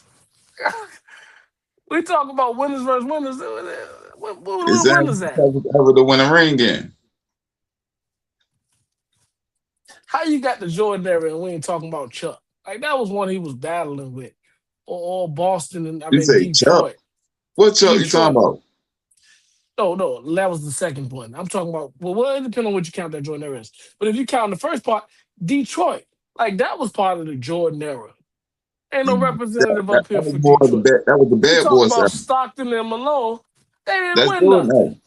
And then you talk about Olajuwon, he won on the back end of Jordan era. No, he won in 94, 95. That was the middle of Jordan era, in between the two championships. That's the You said in Jordan the era. middle, huh? You said in the middle? Yeah. Where was Jordan at? Where was Jordan at? You said what was Jordan at? Yeah. And Jordan, sorry. Enjoying his life. Enjoying what? Enjoying his life. Oh, okay. I just want to make sure we know what Yeah, if we calling this your era, you need to be active. You know you that man when it's still your era, even when you're not there. But LeBron can't get an era, and I've been doing this for 24 seasons. No. You just been part of a lot of people other eras. I ain't make the meme. It's gonna be up there. I ain't gonna lie to you. I don't like it. I don't like it because it ain't no consistency, and two, are we talking about winners? So if I'm going off your meme, which I don't agree with, but I'll go off the Kobe era. I want to say, but it's rigged because you got Shaq when he was with Kobe up there. So it's what's the hardest era? Because this is my thing. I'm looking at the meme and the pictures in particular, but I'm also looking at the names associated with the memes. So when I look at the Kobe era, I'm really looking at like 99 to 14 ish. I'm looking at that and era. I won't looking at the players that was up there. I was actually thinking, and that's maybe me not agreeing with the meme, and it complicated my judgment. I was putting myself there and thinking about the teams that was actually going in these eras. So that's why I won't look at just for Tim Duncan the face. I was looking at the Spurs. And then I never counted the Sixers because they had a one-off basically. So I didn't count them. I didn't count KG because they never really competed and pushed it to that level. So when I was talking the Kobe era, I brought in Boston. I brought in San Antonio. I brought in Detroit. I bought in teams like that in the Kobe era. I didn't go for this meme. But if I'm going off this meme like you told me to. But you got to look at it from the player perspective. What era as the player is hard? That's what I'm saying. That's what I said. I didn't agree with the meme, but if you tell me Kobe's era, I thought about Kobe's era. When you say Jordan's era, I thought about Jordan's era. So I counted Detroit. I counted Portland. I counted Chuck in the later. And then when you say Steph era, I counted the Miami Heat. I counted See, Steph era was kind of dominant. I ain't got too many more teams to put out there besides LeBron because it was just them. It's when them Euros show up. Yeah. And then when I go to the Jokic era, like you said, I'm counting most of like the OKCs and real spirit. That's Dallas, the most parity of every era. That So, Euro era. How I looked at it was the hardest to go back to back. Oh, well, it would be now. It would be now. That's how I looked at it. That's a good way of looking at it. That was the hardest way to go back to back. Yeah. Winning one is nice, but winning twice, yeah, that's a good way of looking at it. The only way we're saying that is because in every other era we've seen somebody do it. So that's kind of unfair to the judgment of thing. We've seen Jordan back to back. We've seen Kobe back to back. We've seen Steph back to back. So it wins the argument easily. But Yeah, I still say the Kobe era just because I remember the teams that he had to go through, and and and how many times he didn't get it done. Um, so yeah, the Jordan era, I'm not disrespecting Jordan at all, but his era would be the lowest because of just the competition around the league. Um, Was superb. no, it wasn't. Oh my goodness. Oh my goodness. Like people say stuff like that and they don't understand. Them Compared saying, to the Bulls, them no, saying, but you hold got on. when we say Let me say this one thing. comparison, Let me say this one thing. Them same players that played in '97 was playing in 2008 and was playing up against the same players that played in 2020. has nothing to do I.e., with what I'm about to say. What I was what? saying is I'm the just showing you the Bulls. level When of you talent. talk about an era, you're comparing to the team that we're using. So to the Bulls team, the comparison of talent or competition to that team in his era, once he started going. We're not talking about early on when he was losing and getting whopped out. When Mm-hmm. when he was in his That era, was the peak very of his era, bad boy era. yeah, that era of Jordan's era, the team we never looked. Well, I ain't gonna say we, I wasn't there, but it was never looked at a team really being able to take the throne from them. It was basically they was the favorite every time. When we talk about these other eras, Kobe's era, when we want to break it down, the Spurs could say they dominated that era. As But I far as think, go ahead. I'm sorry. Go ahead. Go ahead. Steph's era, now of course they won the most championships, but we can't say that was Miami's era.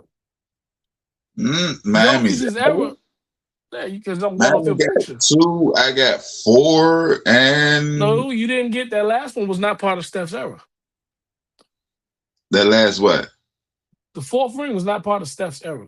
As far, Oh, you well, saying no, I it got won't the part. Lakers era? Okay, I go 2-3. I go 2-3. And But then now I got 3 rings. I was in the chip for what? Well, I won fat. Well, I was in the for 4 years or 5 years. LeBron was there. They How many lost straight against years? LeBron. They How lost many against straight years was LeBron. LeBron there? That's why I'm saying it's my era. That's another part I don't agree with this.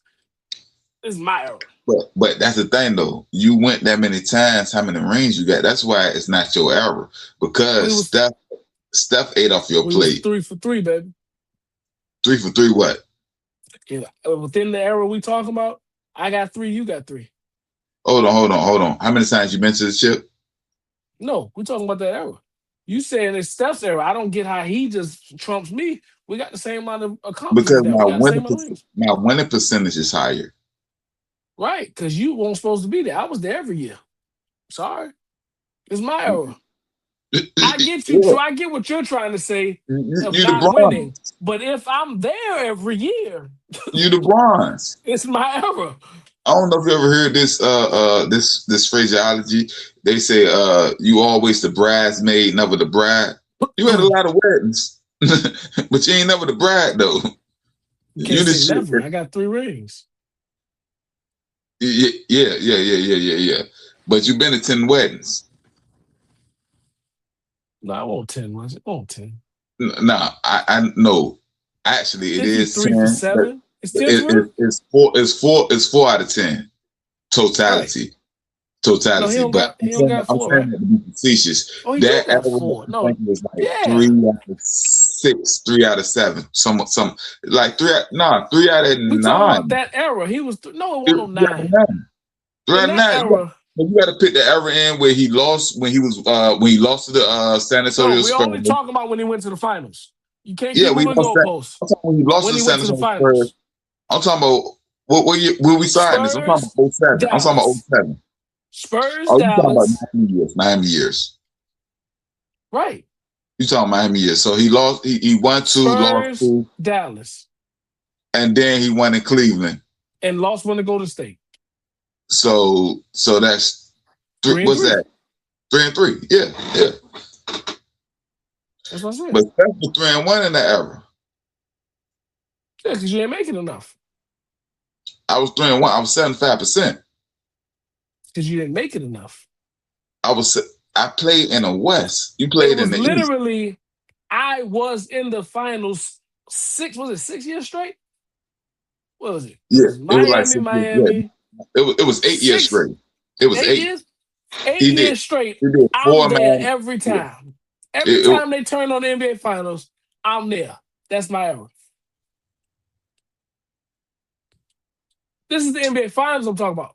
When there's only 2 teams left, I'm there but you 8 straight but times. you playing in the least. Well, we don't gotta go that far. We do. We got No, context we now. don't. No, we don't. Context Jordan now. didn't make it that You many playing times. for the least. Jordan didn't make it that many times. Hakeem got off because you You wanted said to go what? take a seat. Hakeem got his because you wanted to go take a seat. Yeah, yeah. But I was playing in the East where the But it was East was what? just as rough and ragged and just as deep as the West. No, I went to, yeah, you won when I wasn't here. it's just And because I was here. And everybody, East and West, was it here. was my era. I'm And not still, arguing Jordan's era. I'm not arguing Jordan's era. yeah, yeah. But I think I like Mr. Amari Point the most, and I think I'm gonna go there with the Jokic era, the international era, because we haven't seen this type of parity since the '70s, where it's one and done. You win a championship, 3-time MVP, Nikola Jokic, you win a chip, you ain't back since.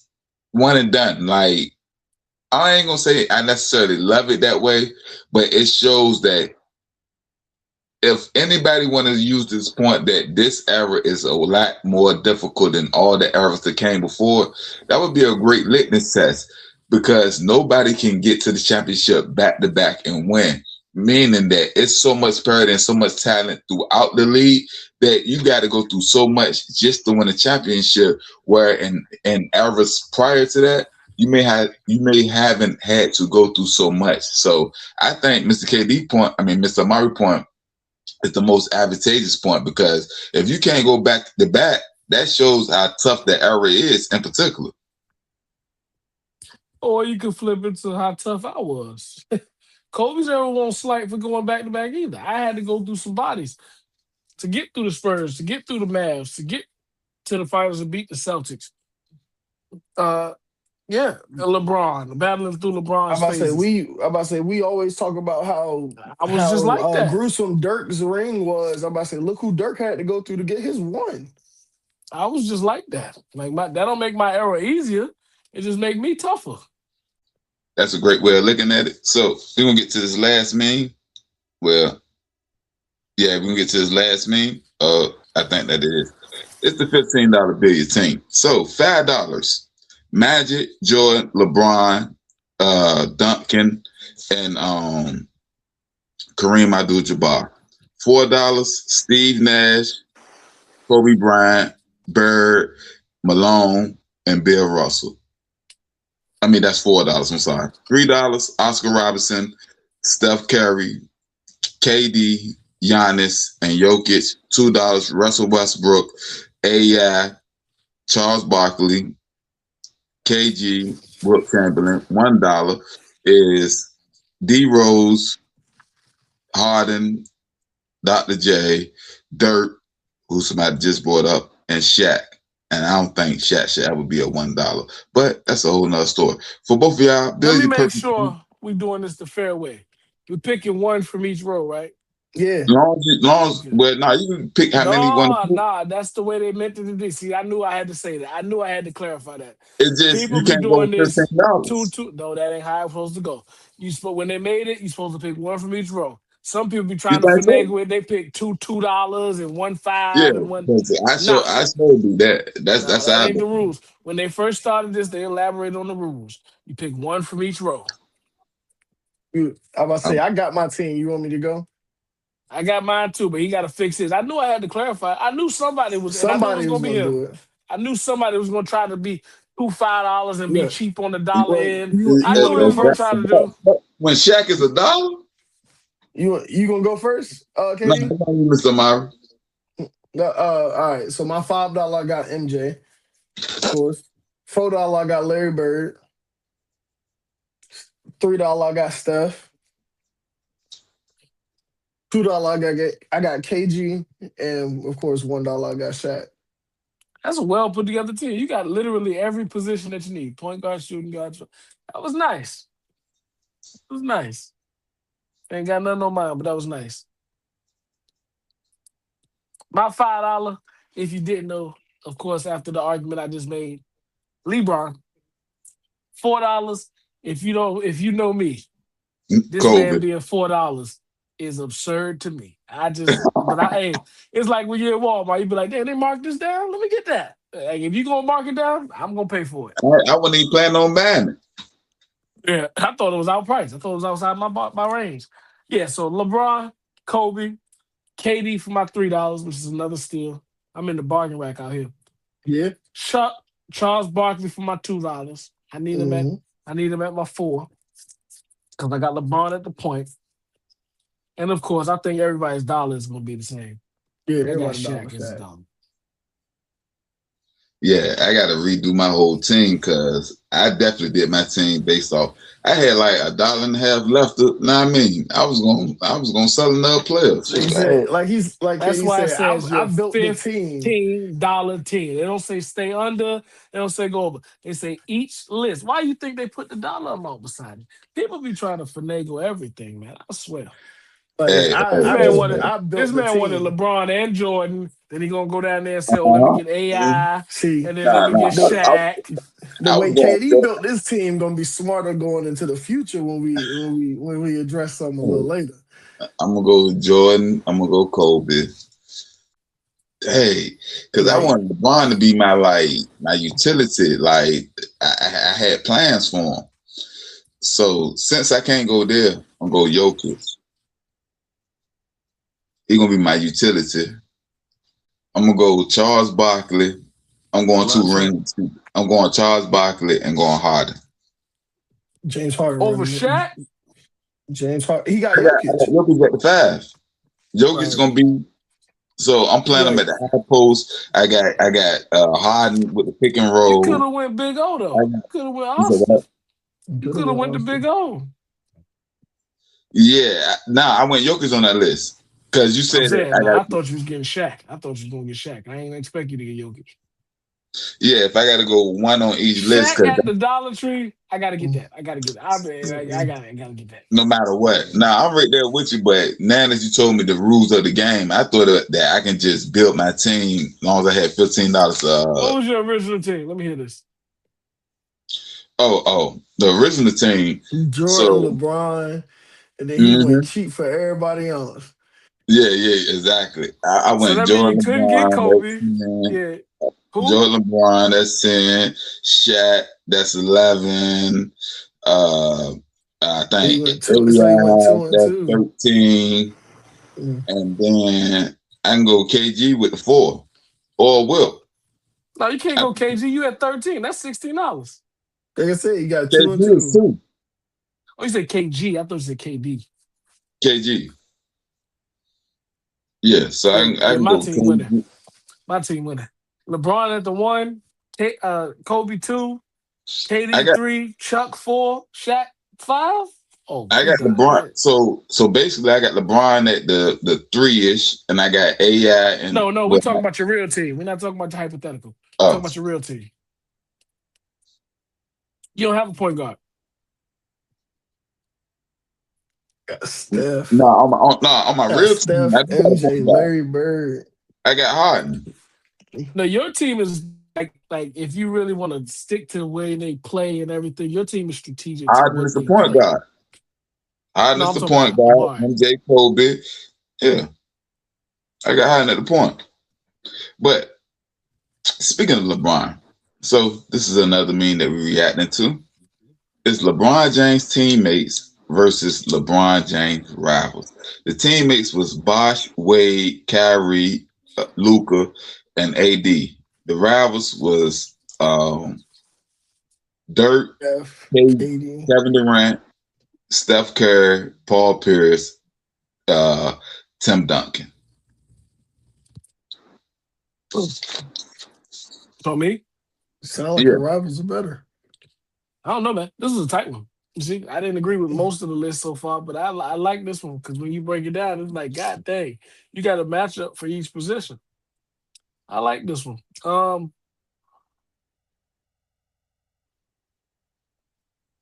Yeah, that's why I didn't want to go first. Feel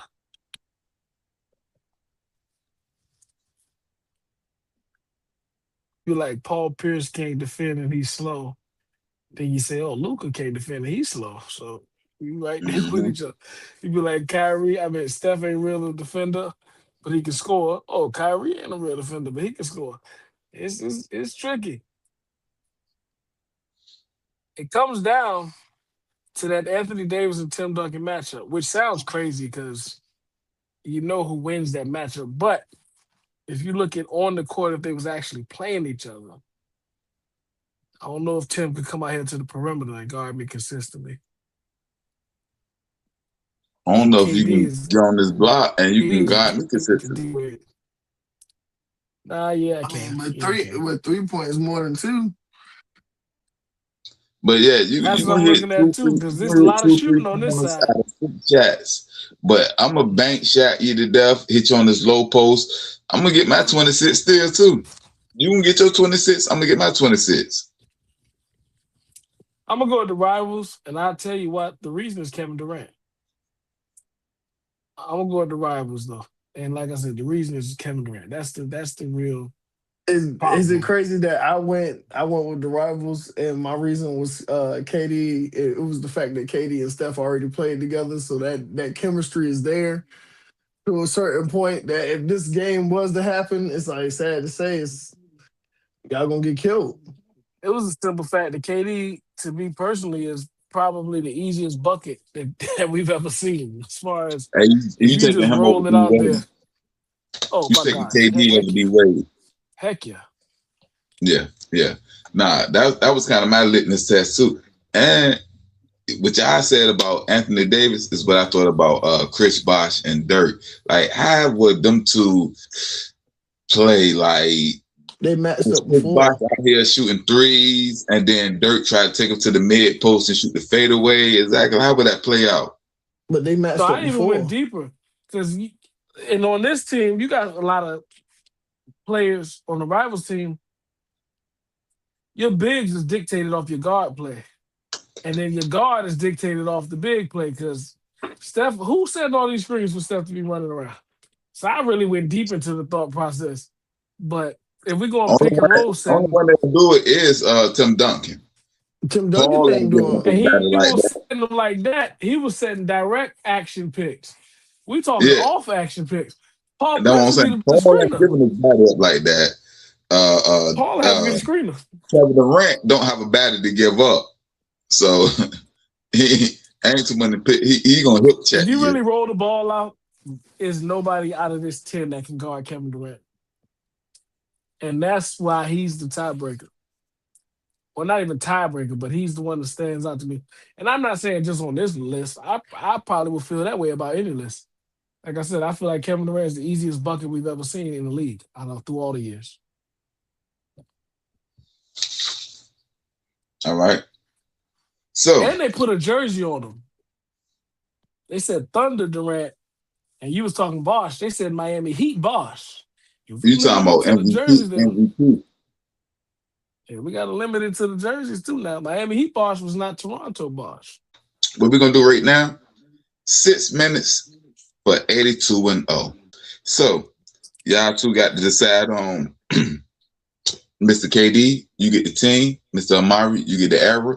You can get one switch each. Y'all gonna decide on the teams, and you do as many times in a 6-minute time frame to get y'all 82-0 team to get it perfect. So we're gonna start here. I'm hitting spin. Houston Rockets 2010.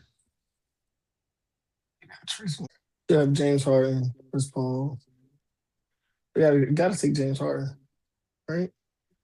Oh, wait a minute. We just going off the team, and I got to think about what team for the whole 10 years. You got Harden, you got Kevin Martin, Chris Paul, I'm about to Eric say, you It's, ain't Gordon. even it's say James no play. Harden. That's why Yeah, I'm like, dang, I got to think of a whole 10. We can pick him as shooting guard or point guard, right? yeah. Yeah. What position you prefer? You gotta put him at the 2 right now.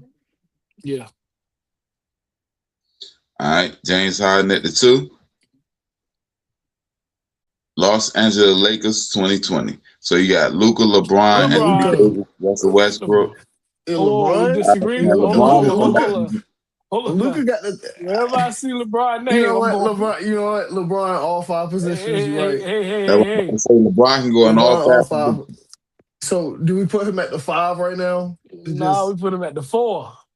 put him at the 4 just to cover that spot. All right, makes sense. That makes sense. Luka That could makes sense. cover some positions too. I think he can Guys, cover so 4 Luka and covered 5. 3. He covered 3. Mm. All right. Milwaukee 2020s. Giannis, Dame Giannis. Lillard, Drew Holiday. Giannis. Giannis, small forward. All we need is Shaq. You Shaq could and even Oscar put Robertson. Giannis at the point guard if I wanted to. That's Nah, why. we good right now. We got to get us a real point. Sacramento 60s. So they got Oscar Robertson. mm-hmm. Oscar Robertson. At the Put him at the point. Get point. this. Oscar Robertson. This This is an about to 82 get. and This 0 about to right get. here. This about This to is be out the 82 and gate. 0 right now. All right. Orlando 2000s. You got Dwight Howard, Jawan Howard, Yes, sir. Dwight. Dwight. I ain't gonna lie. Bring it up. Bring I it feel like up. Dwight go. I feel like Dwight gonna hold us back. What's the closest thing to 82 and 0? I mean, you got to give us 81 and 1. Ain't no way. That's exactly what y'all got. 81 and 1. I told you Hey, we should Dwight have. go bum behind. We should have flipped it. We should have spun again. Hopefully, we would have got Lakers. We would have got the Lakers 2000s. We would have got Shaq. So we got And I 81 and 1 on think the it was first the round. Dwight Howard because I got the 2000 version. The Dwight Howard said it's 2010 where he It might have averaged been Oscar 17. too. It might have been Oscar too. Nah, He Oscar averaged 17. Robertson. He No, the key. Oscar was triple. Oscar Oscar had the 29, key. 8, and 10. It Oscar the was key. the White had Os- 17, 12. If you got the older, Oscar, LeBron, and Giannis. That's the key. all right, I we're gonna know. As I redo said, it. all we needed was Oscar left. I said Oscar and Shaq though, but I ain't know we was gonna get Dwight. That was a I great probably one. was thinking 2010. I was thinking 2010. That's a great one. I think we're gonna get one more team You in. said We we had went 81 and 1? 81 Yep. and 1. 81 Let's and I don't 1. go. care. I don't even care about 82 and 0 then. That's I don't care about perfect. 82 and 0. All right.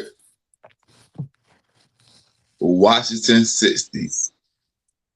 Is that World B Free or Moses Malone? Earl Monroe. Oh, that's Pearl. Yeah, that's Pearl. Earl the Pearl, we can put a shooting guard, right? Yeah. I think he only locked at shooting guard though. Oh, he's only a shooting guard? Yeah. Nah, he's shooting that point. Oh, all right, yeah. We'll say yeah. Put him at 2 then. Well, now I got something that I do get because I ain't use it the last round, which I didn't need it. We But didn't need it. yeah, I'm saying Well, looking back, we might have needed it, but I don't think we would have got better than Dwight. 81 and 1 ain't too much better than that. Right, we would have got better than him. Yeah. You got New York Knicks 60s. Oh. You got Willis That's Reed. Clyde. Is that Clyde? No, that's 60s. No. We might have to respin the era if we're gonna do that. You spend the error. That's on you. No, You got Mr. Amari, so I'm gonna respin. I'm talking to my team. Oh shit! I already did. I'm with you. Oh, damn. That was on me. And the area I got was the 70s. So that's Walt. You got Willis Reed. You got Spencer Haywood, Bob McAdoo. So that one don't count against us, right? Because that was your fault. I spent the error, but it's on y'all now. So we get another one, right? We don't. No, can't spin it again. Oh yeah, you can because we. Oh no, he can't. Right. Yeah. But we didn't confirm that, so you kind of screwed us in a way. So you need to compensate for this. I mean, ain't that all I can do is say sorry. Ain't that better? I just think the next round. I think the next round you need to refresh the whole thing so we can get another error spin. I got you. But you got Knicks right now. We're going Walt. You going Walt. What's our positions? You got Walt at the point, and then y'all got Oh yeah, we already did Earl. Yeah. Earl at Walt at the point. OKC 90s. So basically that'd be the Supersonics. We got Ray Allen. They don't have Ray Allen. They Oh, so he's 2000. They got Xavier That's my boy. McDaniels, ain't it? Ben Baker, Detlef Shrimp, Sean Kemp, Kendall Gill, Dale Ellis. Oh, because we already put the guards out. I was like, hold up, you missing a name, man.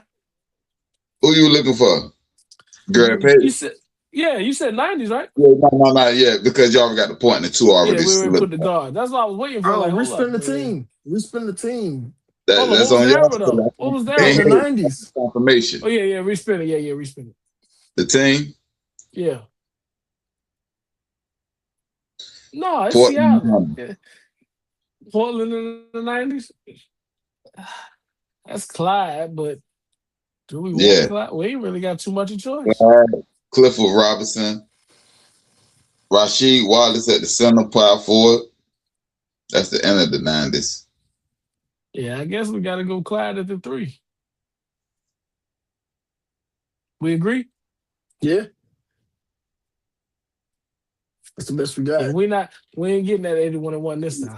We ain't even coming close. We about to be hoping to get 70. Washington, 70s. Evan Hayes, Gus Johnson. Hey, Elvin Hayes has been a key for me. See, we already gave our guards up. That's You what go we do. get Mitch, man. Good GM on your team. Know what I mean? That's a coach on the floor. We know about that, man. We gave our guards up already. That's what's screwing us right now. Yeah, this is all power forwards and centers. Because what guards we got up there? We got Is Walt. We got West? Walt and Earl Monroe. No, I'm talking about Washington Bullets. But well, you can't get them. But the guards they have is please don't tell me this world be free. Nah. David Bing. We got another respin, right? Nah, for the errors. Oh yeah, team. you screwed us for that one. My fault. I ain't screwed nothing. We should have another error spin. After this, you're gonna get one more chance at this. It's gonna be third time because 6 minutes is up, but I'm waiting on y'all. I don't know, Mar. You gotta handle this one. I'm already happy with the 81-1. That's the best I ever got. So I'm ecstatic. I don't know. At this point, you just gotta take the best player available. Is it Elvin Hayes? Then take Elvin Hayes. All right. At center or forward? Center or forward. That's on y'all. Forward. All right. I think we could find a 4. I think it's gonna be harder to find a center. But you can always move him though. I can move in the center. Yeah. You can move him? What if our next guy can't move? Hey, if he can only play center, we can keep him at forward. All right, okay. Elvin Hayes, where we putting him right now? At the 4? Brooklyn 2020, LaMarcus Aldridge, and Jeff Green. You said Brooklyn 2020? Who cares? Who cares? Yeah.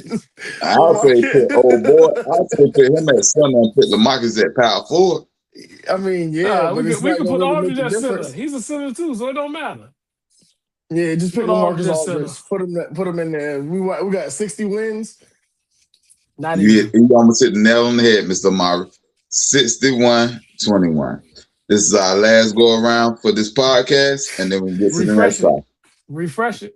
Yeah, we get a refresh. We need an arrow spin. We get an arrow spin. Nah, y'all you get both of your spins. You get error and team. Oh, we can do it one time each. Oh, I didn't know that. Yeah. All right, come on. So we got the Chicago Bulls 1980s. 1980s. We got Jordan. You're even though you want him. Yeah, we're going Jordan. Jordan at the 2 or the 3. 2.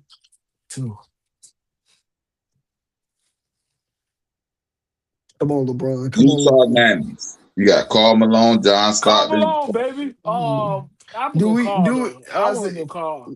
All right, go ahead. It's gonna be hard to find. Look at that. Call his numbers out, IT. Call his numbers out. 27, 10, 2 and 1. 1 point. Killing them. We can find another point guard, hopefully. Houston 70s. So y'all can change the team, or you can change the era, or you can keep it going like it's going. You got Evan Hayes, Moses Malone, Calvin Murphy, Elvin Hayes. Rudy Tomjanovich, coach/player. I think we need to change. I think we need to spin the era. I That, want No. Hakeem, Amari got man. the era. You I'm got the trying to get team. So Hakeem. we got to say yeah on the All era. right, era. I'm trying to get Hakeem. I'm trying to get Hakeem. Spin the We era. going, yeah, we aiming for Hakeem. I think Elvin Hayes was the one though. 2000s. T-Mac, Nah. Steve Francis, Yeah, I mean, Katina we can take Mobley, T-Mac. Metta World Peace, Charles Barkley. We can take T-Mac. We can put But that T-Mac gives at us 3. that get our I'm about to say that takes away that 3, and then only other person we can swap him with is MJ, and they lock in at the 2 and the Yeah, 3. you can put him at the 3. He can play the 2 or the 3, and That's it. they got him at 23 points, 5 rebounds, 5 We assists. gotta go there. What was y'all's numbers? We gotta lock in at the center. 19-9, 1.5 block. So we gotta put T-Mac at the 3. We locking in right now. We We need locking that in point for guard. 60 wins right here. A point and a center. No, we need that Indiana, point guard. 2000s. Indiana Pacers, 2000s. We ain't You can got always nothing. change the team. I ain't respin picking the team. Roy Hibbert. Respin the team. Respin the team. I hope we get clean. Jalen Rose, Jermaine O'Neal, Matt Respin Dunleavy. the team. Gotcha. Respin the team, KD. Respin the team. Oh yeah, I'm with you. Yeah. Houston 2000. Yeah, I mean Steve Francis, Katina Mobley. Same Yeah, I damn mean team. averaging 19, Steve Francis 19, Katina Mobley 18, It's close. and we for Austin 12. It's close. We're not gonna beat that 81-1. We know that now. But it's Yeah. close between Steve Francis and Yao Ming. You really gotta bet on what you think you're gonna get next. And we ain't got no more respins, right? Nope. No, we do. No, we don't. Yeah, okay. We gotta go with y'all. Even though I yeah. was a Steve Francis fan. Watch. For some reason, I feel like they're gonna give us Golden State in the 60s, and we're gonna get Wilt. I don't want that dude. All them fake stats. He was almost right. Golden State in the 2010s. Oh, we Steph got Curry. Steph. Mm-hmm. We got Steph.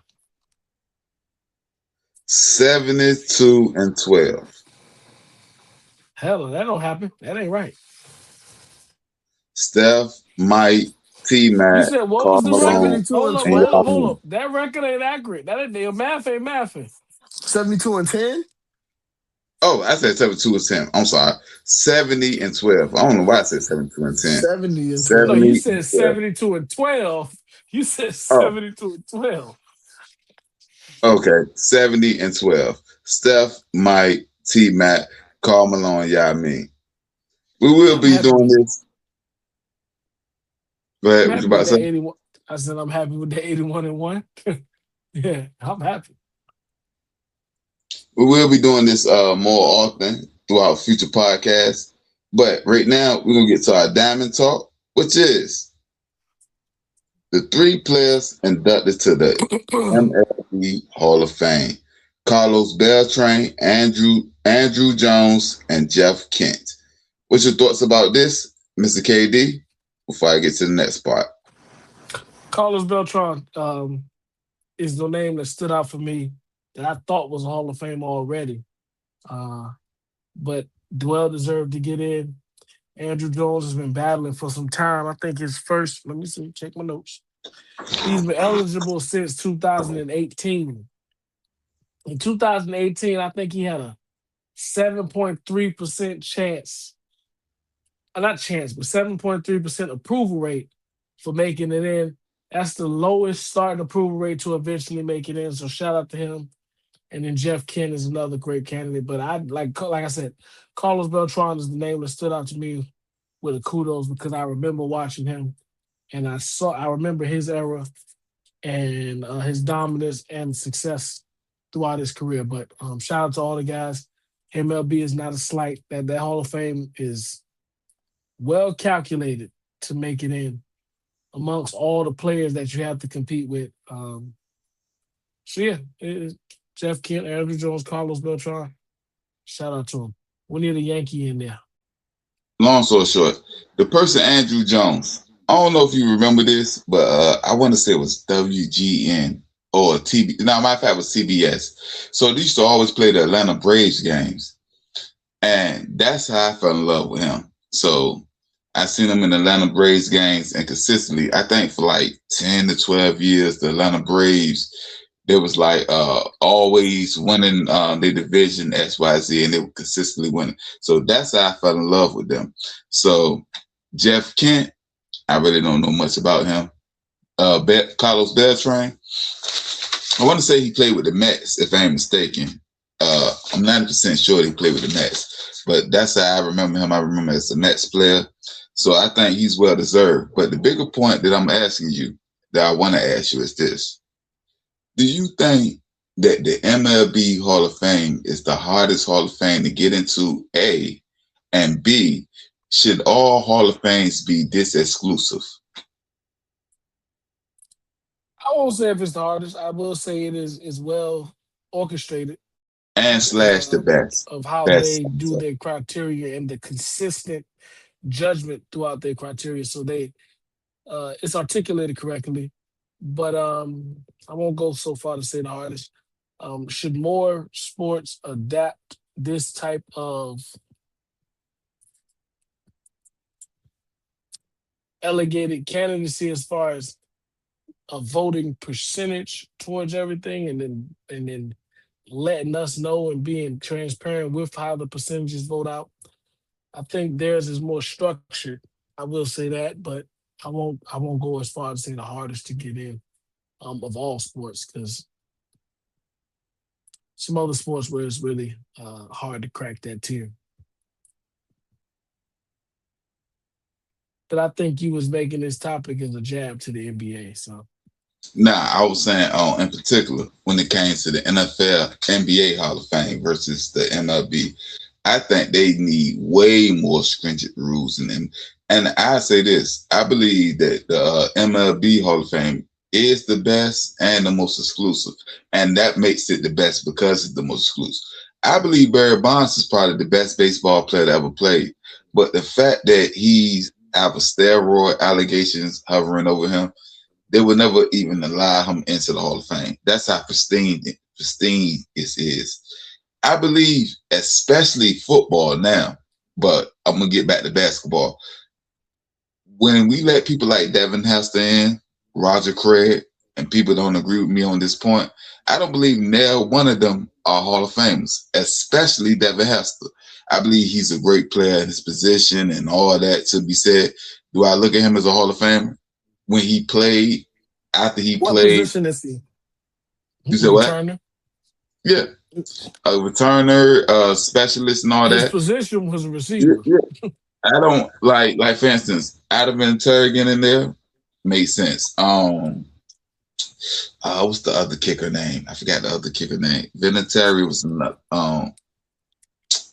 George Blanda's in there. I mean, like, it's the Patriots, or it was either the Patriots or the Colts. I know it was Vinatieri.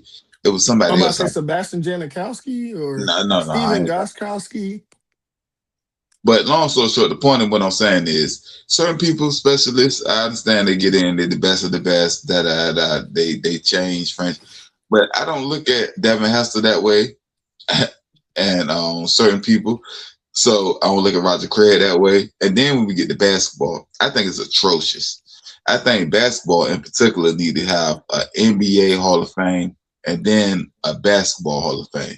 So get into the basketball Hall of Fame and you played overseas and your Olympics credentials and all of that. That's wonderful. That's basketball. But when we talking about the NBA Hall of Fame, some of these players shouldn't be getting in XYZ. So I believe that the MLB have the most exclusive and the best. And I believe it's the best because it's the most exclusive.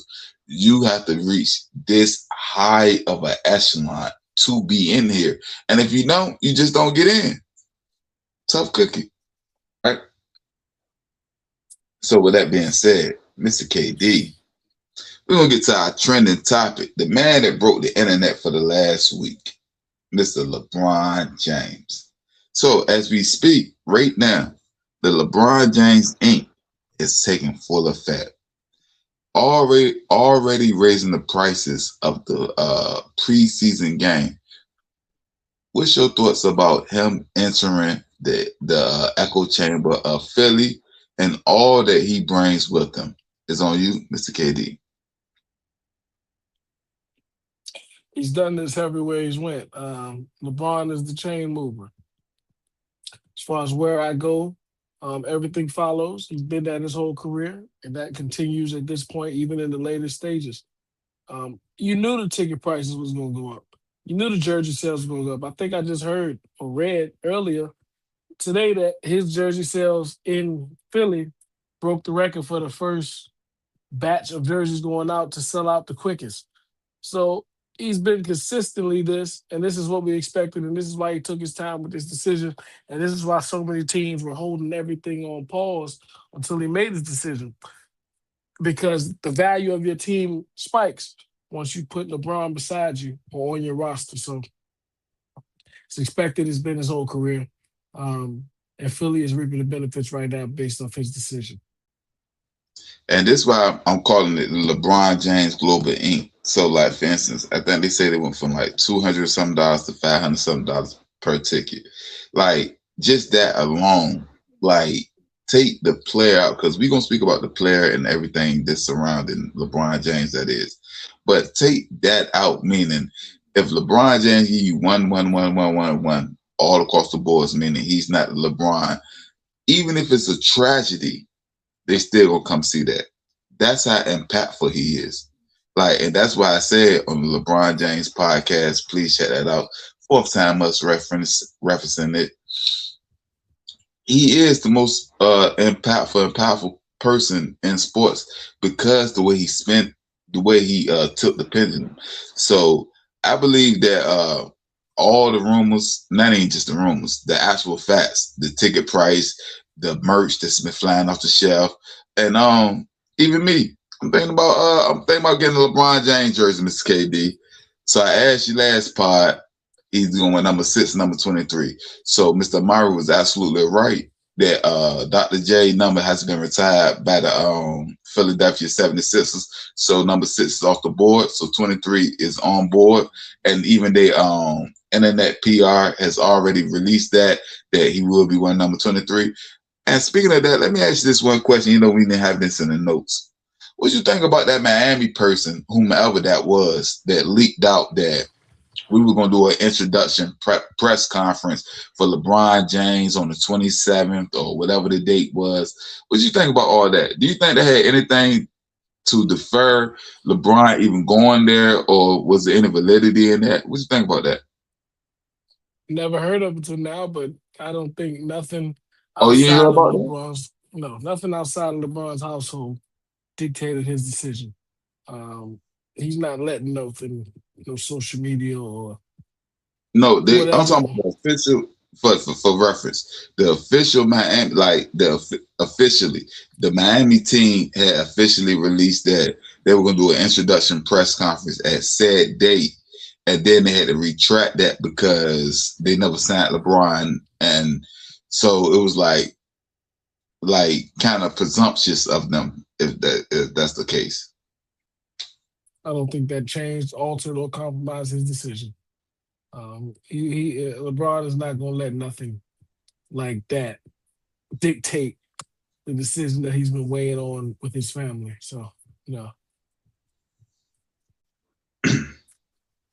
So, with that being said, we're gonna get to this.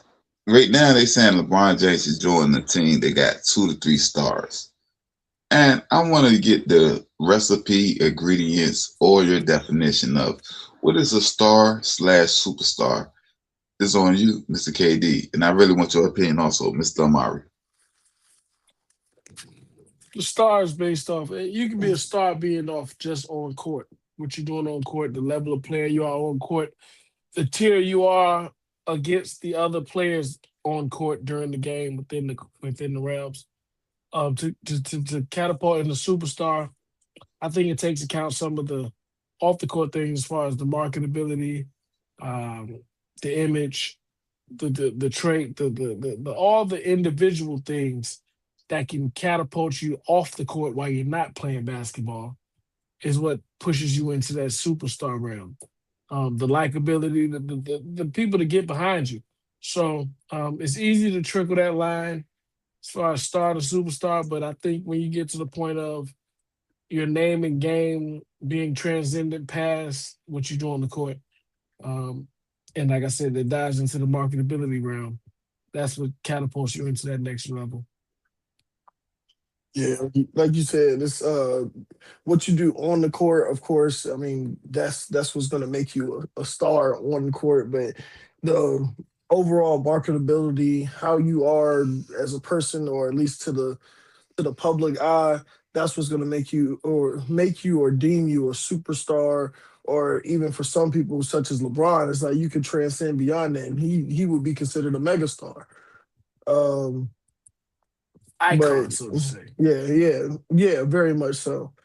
So the the lines kind of get muddy when, I mean, of course, like when you see like, oh, the biggest player or the top player from a certain team, you're like, oh, he's a superstar.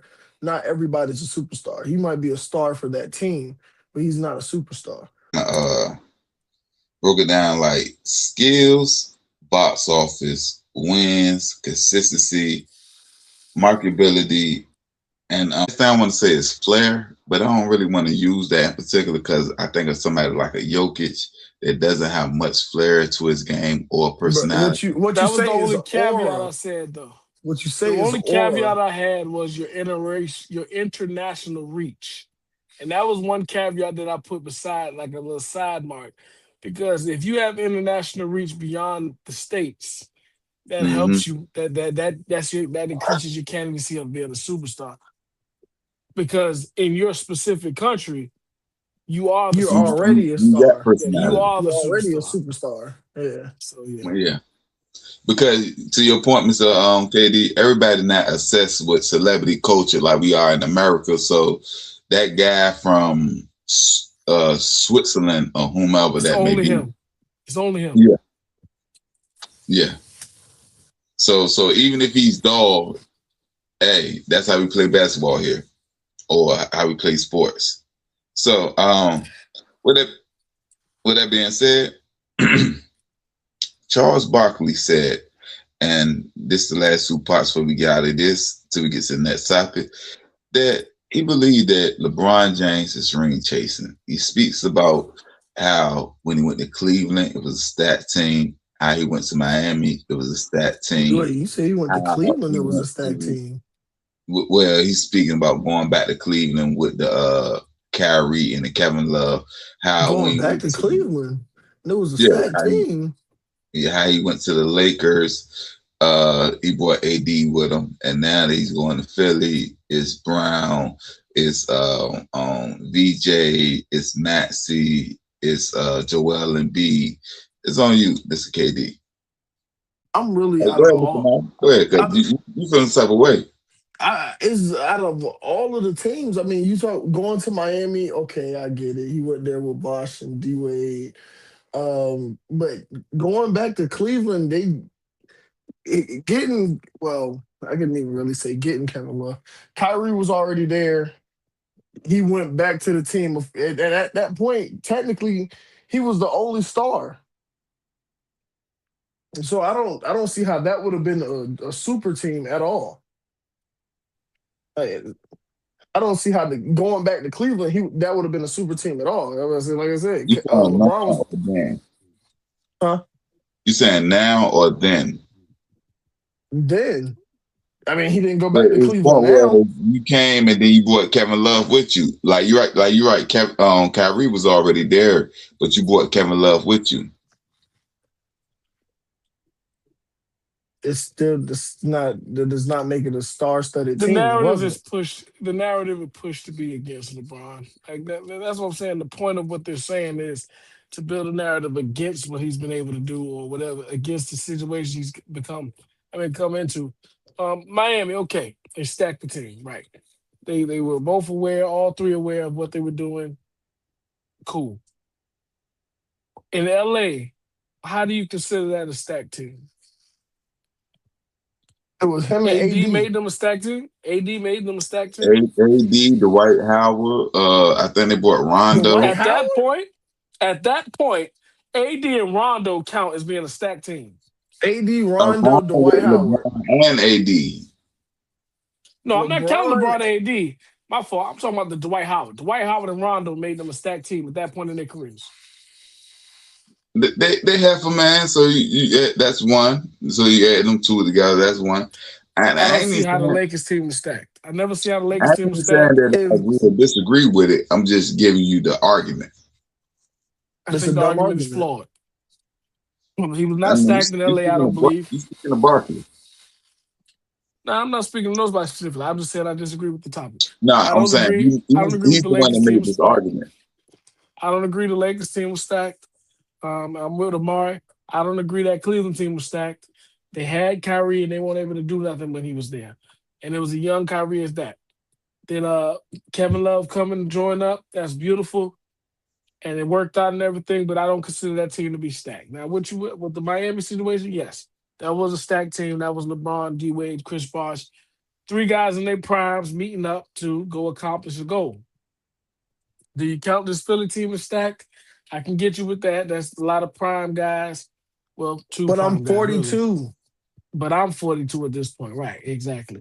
So you make your argument how you see fit. But at this point, you can still make the statement everywhere I've been, I've won. So you can say it's stacked, and we've seen some stacked teams not even compete. So that doesn't diminish my accomplishments at all. I don't believe so. And like I said, I disagree with a few of the spots anyway. And Mr. KD and Mr. Myron right there with you. But the last part of this argument was the Knicks rejected him. And that's when I was like, oh, he might have been ring chasing. Why was you even speaking to the Knicks? They just won a championship. Like the Knicks was Another team he said he wanted to play for off of legacy. He wanted to play in the Garden. But as of right now, outside looking in, I gotta look at it as why is you going to the Knicks? Like, why is you even inquiring about the Knicks? It seems like you kind of ring chasing. Like that's He said another team that he was inquiring with was the Spurs, but that's my point. Like the whole thing was, I was on the presumption that the Spurs, the Knicks, OKC, and a couple of other teams, maybe even the Nuggets. I looked at, all right, they already solidified you ain't going there, so I didn't look at you as ring chase. Even with the 76ers, how stacked their team is, I said, okay, Jalen is new, Urabe new, VJ is, but he's not a rookie now, but this is his second year. Maxey just stepped into his own. MB is injury prone. So I even gave him more grace there also. But when I found about, until y'all just told me about San Antonio, but when I found about the Knicks, now San Antonio was like, what you I was like, if San Antonio reaches out to me, am I supposed to just hang up the phone and say no because so you y'all was just in there? Nah. If they reached out to him, that's the difference. That's different than you reaching out to them. That's I different. think the Knicks thing was kind of simple. He said he's wanted to play in the Garden. He said he's wanted to play for that organization. So I think it was quite simple. I don't think it was taken into consideration over the NBA champions. I think it was they have a pretty good roster. Boy, them ticket I've prices. always wanted to play in the Garden. The Knicks is a big fan base. Yeah. If LeBron goes to the Knicks, the league wins once again. Like if I'm Because leaving from the Lakers tickets about to and be going to the Knicks, $5,000. the league on is the winning whole- once again. Once again, LeBron is putting the business first. So, The 36th boy. game of the season. You put NBA first? man, if LeBron go to the Knicks, I don't know if you that's think those NBA jersey first. sales? You think those jersey sales in Philly broke But records? you can't say that's NBA first though. You can say that It's the the NBA business. benefit, It's the business.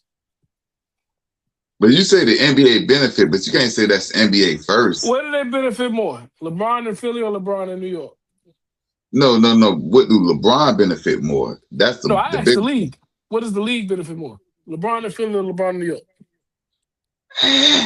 I know your up north bias gonna They send know up no you. bias. You seen how crazy it was when the Knicks just got this playoff run. But if And the Philly Knicks get hold on, LeBron. if Philly win this ring right now, Mr. KD, We're not talking Philly about that. We're gonna talking about have- at the point of signing. We're talking about at the point of hold on, signing. hold on. Just to give you a reference, I seen how Philly turned out when the Eagles won the championship, when the Eagles won the Super Bowl. So I'm saying that to say this: you speaking like it's not a But this is the one-one. NBA. This is the NBA. It's a Madison Square one-one. Garden, the Mecca. It's a reason they call it the Mecca. But If the Knicks are if the Knicks are winning, the hey, league is winning. Mr. KD, in my lifetime, your lifetime, and Mr. Amari lifetime, we never seen the Philadelphia 76ers win a championship. So we, as a people, we don't have a visual evidence of how they will wild out. I That's why, ain't seen the Knicks win in my lifetime till now. yeah. But I'm saying that to say, but we've Matter of seen a fact, that's all visual, our lifetime. Matter of fact. yeah. But we use a visual evidence of how Philly wilded out during the Super So Bowl. coming off this win, I go get LeBron.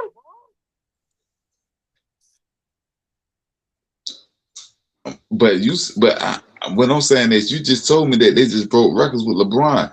I don't know if it's Philly, New York. I don't know if it's much difference. To you, I think If it's New pretty York simple. would have What's got the biggest LeBron, basketball state in the world? California. Negative. We're Negative. gonna get to our road to the SummerSlam, the biggest day in summer. it's not. I want our top three, the top five SummerSlam moments, and then we're gonna get into the SummerSlam preview before we got there. It's on you, Mr. KD. Now you start. Bret Hart versus Owen Hart. Mm-hmm. The Hardys versus Edge Christian versus the Dudley Boys. It's that same one. Okay. The Fiend. Yeah, that's TLC match. Yeah, that was something. Yeah. The debut of the Fiend. And like I said, the fatal four-way between Seth Rollins, Roman Reigns, Brock Lesnar, and Braun Strowman. If I call my list out, you gonna initially understand who I think is the king of SummerSlam. Lord, here Brock, you go. Brock versus Rock. Biggest, one of the biggest. And I'm not even talking about just the night, because that night also was the HBK and Triple H night where they had the street fight where my man Shawn Michaels came out in the jean pants and the cowboy boots. Yeah, they had a brawl. But no, Brock versus Rock. It was the way they built it up, and it was kind of a passing of the torch, but The Rock lost the championship to Brock, and we took off from there. Cena Cody, I'm gonna stay a little bit recent. And after that match, guess who returned? Brock Lesnar. Assaulted Cena, dimension, blah, blah, blah. Then we got Brock versus Roman. I think that was when he lifted the ring with the tractor, turned the ring sideways and everything. Then the Usos came down, buried him and everything like that. But yeah, so you pretty much understand where I'm going with it and who I believe is the king of SummerSlam. And that'll lead off into our predictions later on.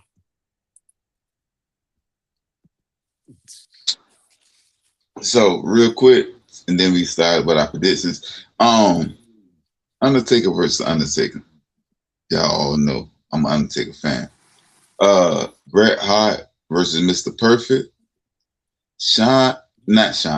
Shane versus Blackman. I think this was the one where he climbed up the scaffold and then fell for like 30 feet, and then Blackman had jumped on top on pause. But Mr. Murray brought it up. I thought it was just the Hardys versus the Dudleys, but he said it was a three-way, so that'll be my number 4. Then Shawn Michaels versus Triple H. That's the last one in my top 5. But we're gonna start here with the Women's World Championship. Io Sky versus Liv Morgan. Is on you, Mr. Amari. I got Io Sky winning.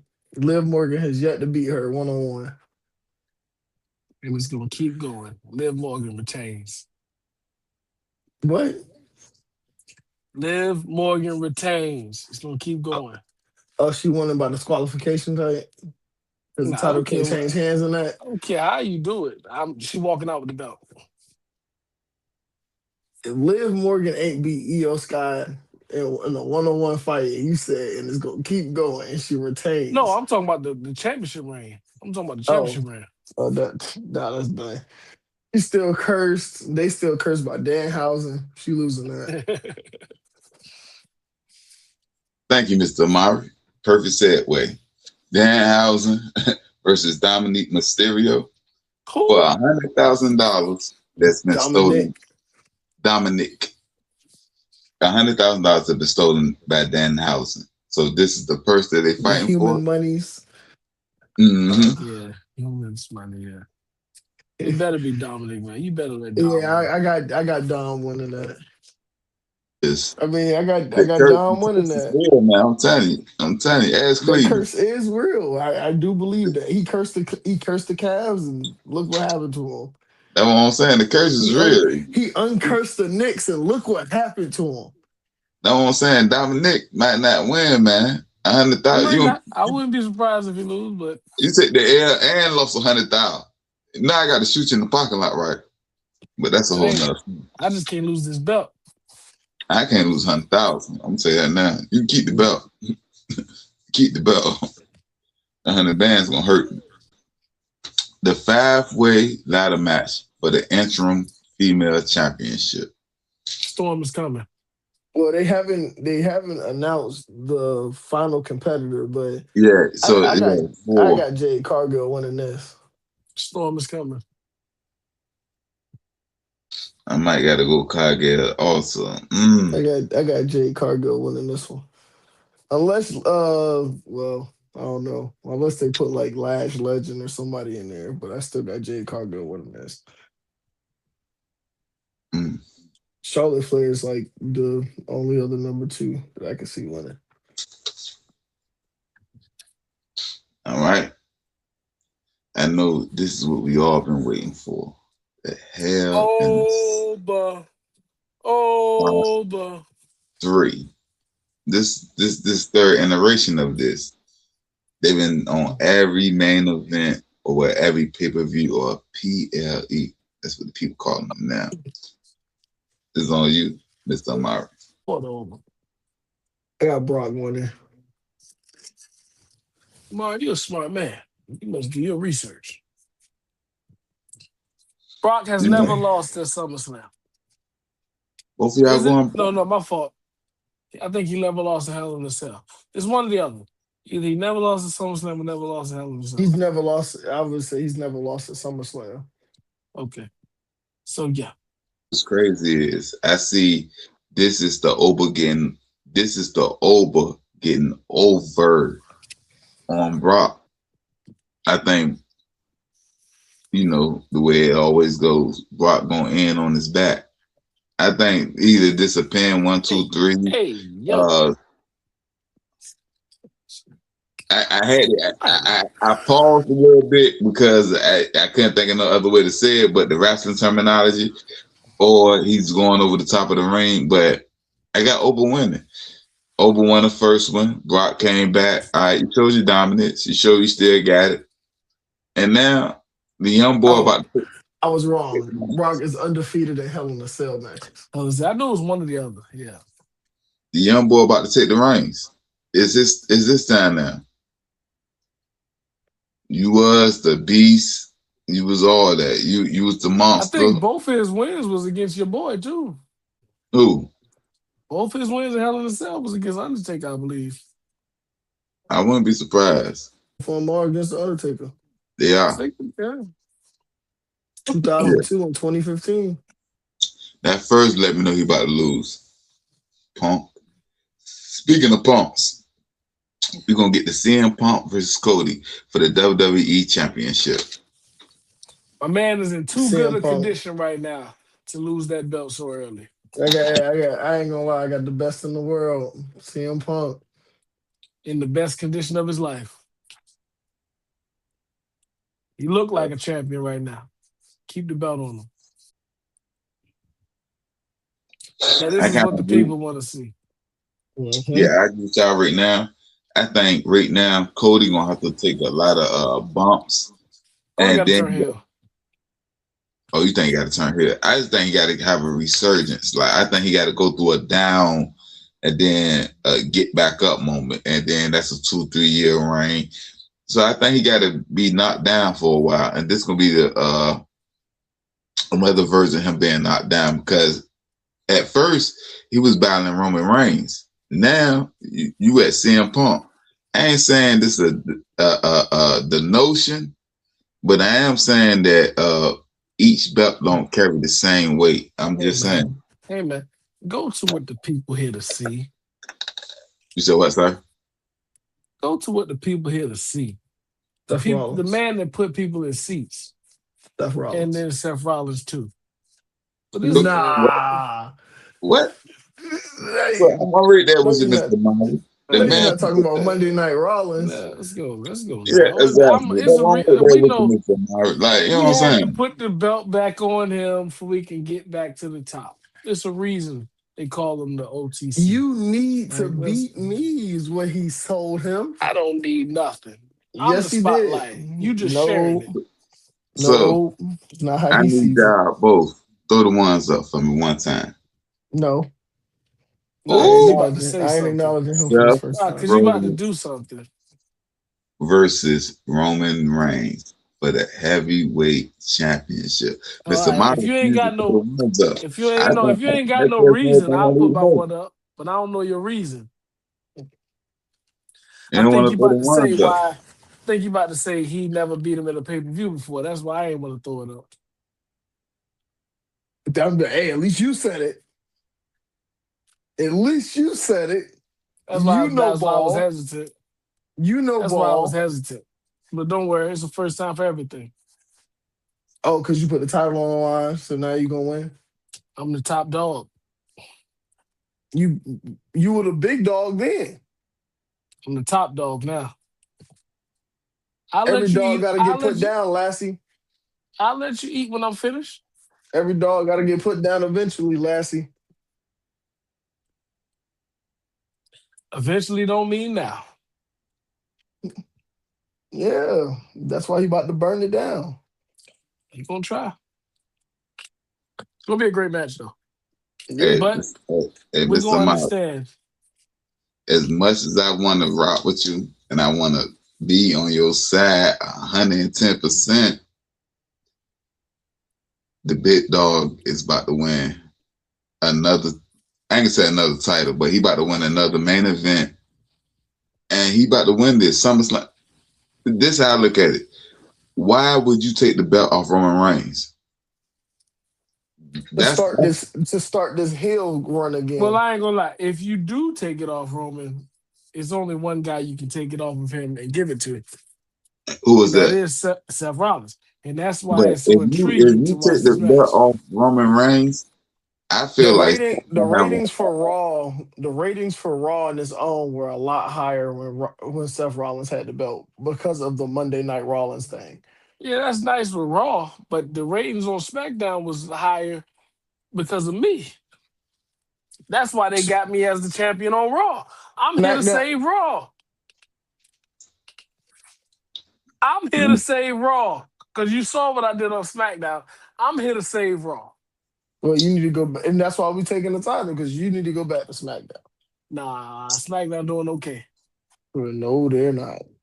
I love this animosity. Raw ain't doing either. Raw not either. To be honest with you, WWE ain't doing that good. That's why they started this feud. Because they need it. Yeah, they need it. They need it. They need I it. love this animosity. This next topic, Mr. KD, you might want to take your hat off. I don't know how you gonna rock with it, how you gonna feel about this. I'm used to it at this point. I'm used to it. I ain't had the belt. I ain't had the upper hand. Well, I'm gonna every say time this. we do this I'm gonna thing. say this first. Do y'all got anything else to say about SummerSlam before we get to the next topic? Yeah, the OTC comes out on top. Burn it down. Acknowledge me. All right. So I see you over there wearing the cap. You know what I mean? So you might be capping all episodes. You know what I mean? That's what the young kids say. Did I get it right, Mr. Murray? The two teams y'all love to hate. We're gonna break the internet with this one. Man, I lost my whole cup of water. Yeah. I lost the I'm whole gonna start cup. with you. You ready, Mr. Katie? I was gonna start with you. No, screw you, man. I've been doing this segment for some weeks now, and I don't never get the upper hand. And even when my team comes up, I can't even get my team. So I'm about done with this Yeah. segment. I'm about to pass this to you. I The just feel Bengals like versus the Dolphins. You Hey, get I one picked quarterback, all the wrong people. I'm already knowing. one Appreciate quarterback, two running backs, 3 wide receivers, 1 tight end, linemen, 2 I defensive picked Ryan players, Fitzpatrick for quarterback. and that's right. Mr. KD. You pick Ryan Fitzpatrick. I'm gonna drop you. Go ahead. I picked Fitzpatrick for quarterback. No, you did. He picked Dan Marino. Yeah. He got a stellar quarterback. What do you got, Mr. KD? I'm changing You say, everything up right now. I gotta find new names for my list. I'm changing everything up right now. Nah, he trying to hey, tank. He trying to running tank. back Kenyon Drake, This Negro Kenyon ain't it. Drake for running back. Lamar Miller. Yeah, Lamar Nah, Miller nah, out of nah, nah. Oregon. You gonna do Out of your real Oregon. team? Or, hold on, pause, Wide because receiver. I hold got on, Brian hold on. Hartline. You gonna do your Brian real team? Hartline. Katie, is you gonna do Wes your real Welker. team?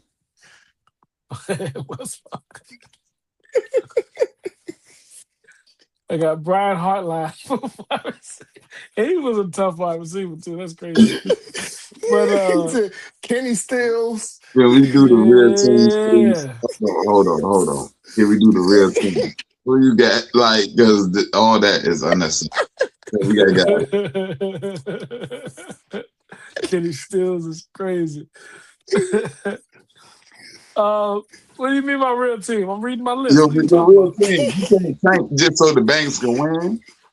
No, it ain't about winning or losing. I'm just pissed off at this point. So I got You got Ryan damn Fitzpatrick. God dang it. I got Ryan Fitzpatrick, That's that. Matter of fact, we gonna get to the next topic. Lamar Miller.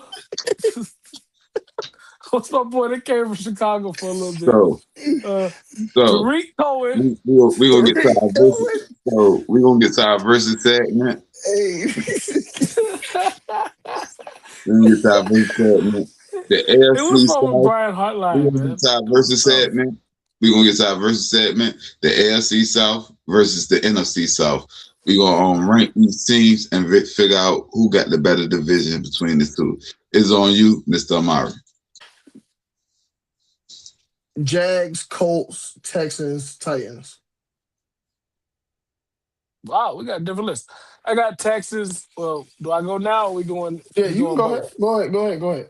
Texans, Jags, Titans. Sorry, I don't know how I put that. Remix. Texans, Jags, Colts, Titans. You got Colts going third. Colts third. Yeah. I feel like my initial mind might need to stick with what I said. Do I got the Titans over the Colts? Never mind. Let me fix that. I got the Titans over the Colts. I'm sticking with what I wrote down.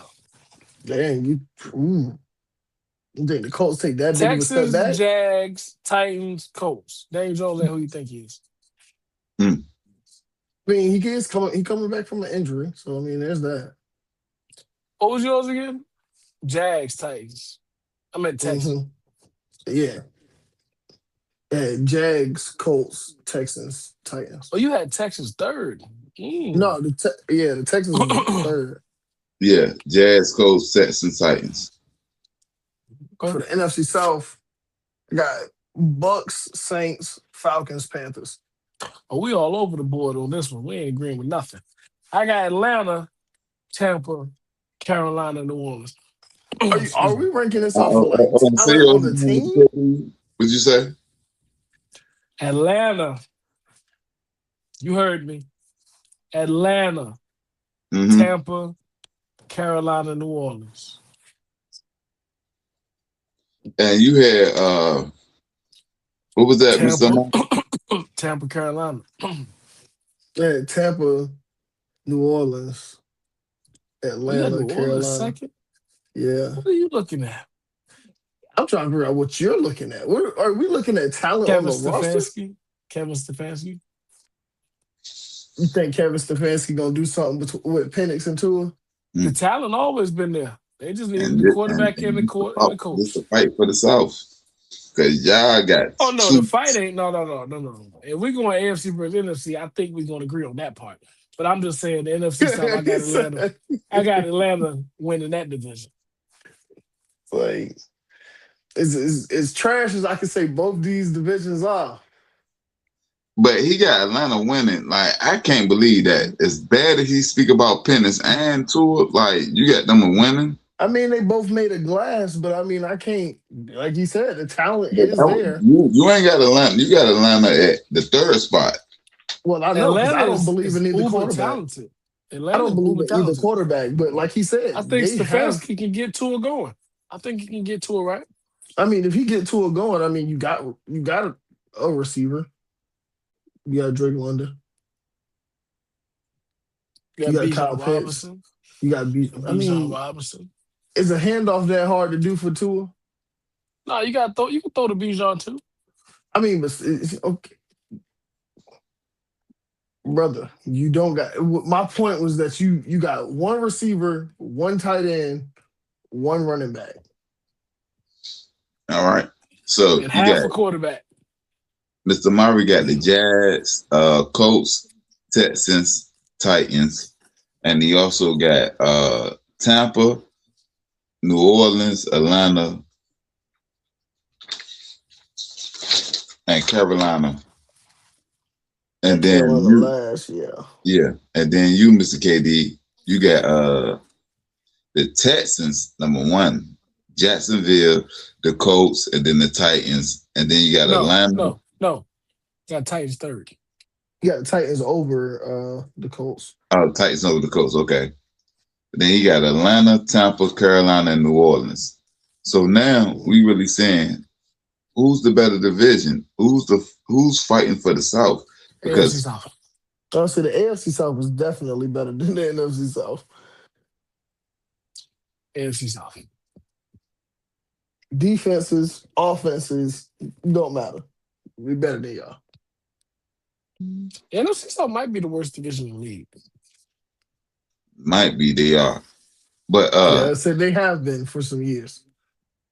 with that being said, we can get to our sticky note segment, which is our Earl Spencer, Anthony Joshua fight recap. I know you've seen exactly what happened after the fight with Earl Spencer. Oh, you gotta separate them. They didn't fight each other. Speak about all of those is on you, Mr. KD. Spence and Tim Tszyu, man, we saw Spence retire after that whooping that got put on him. And it wasn't like no whooping that it looked bad. It was just a whooping as he didn't look like he was supposed to be in the ring. His reflexes was off, his balance, his footwork. It just wasn't up to par, which is keen to think of after a 3-year layoff.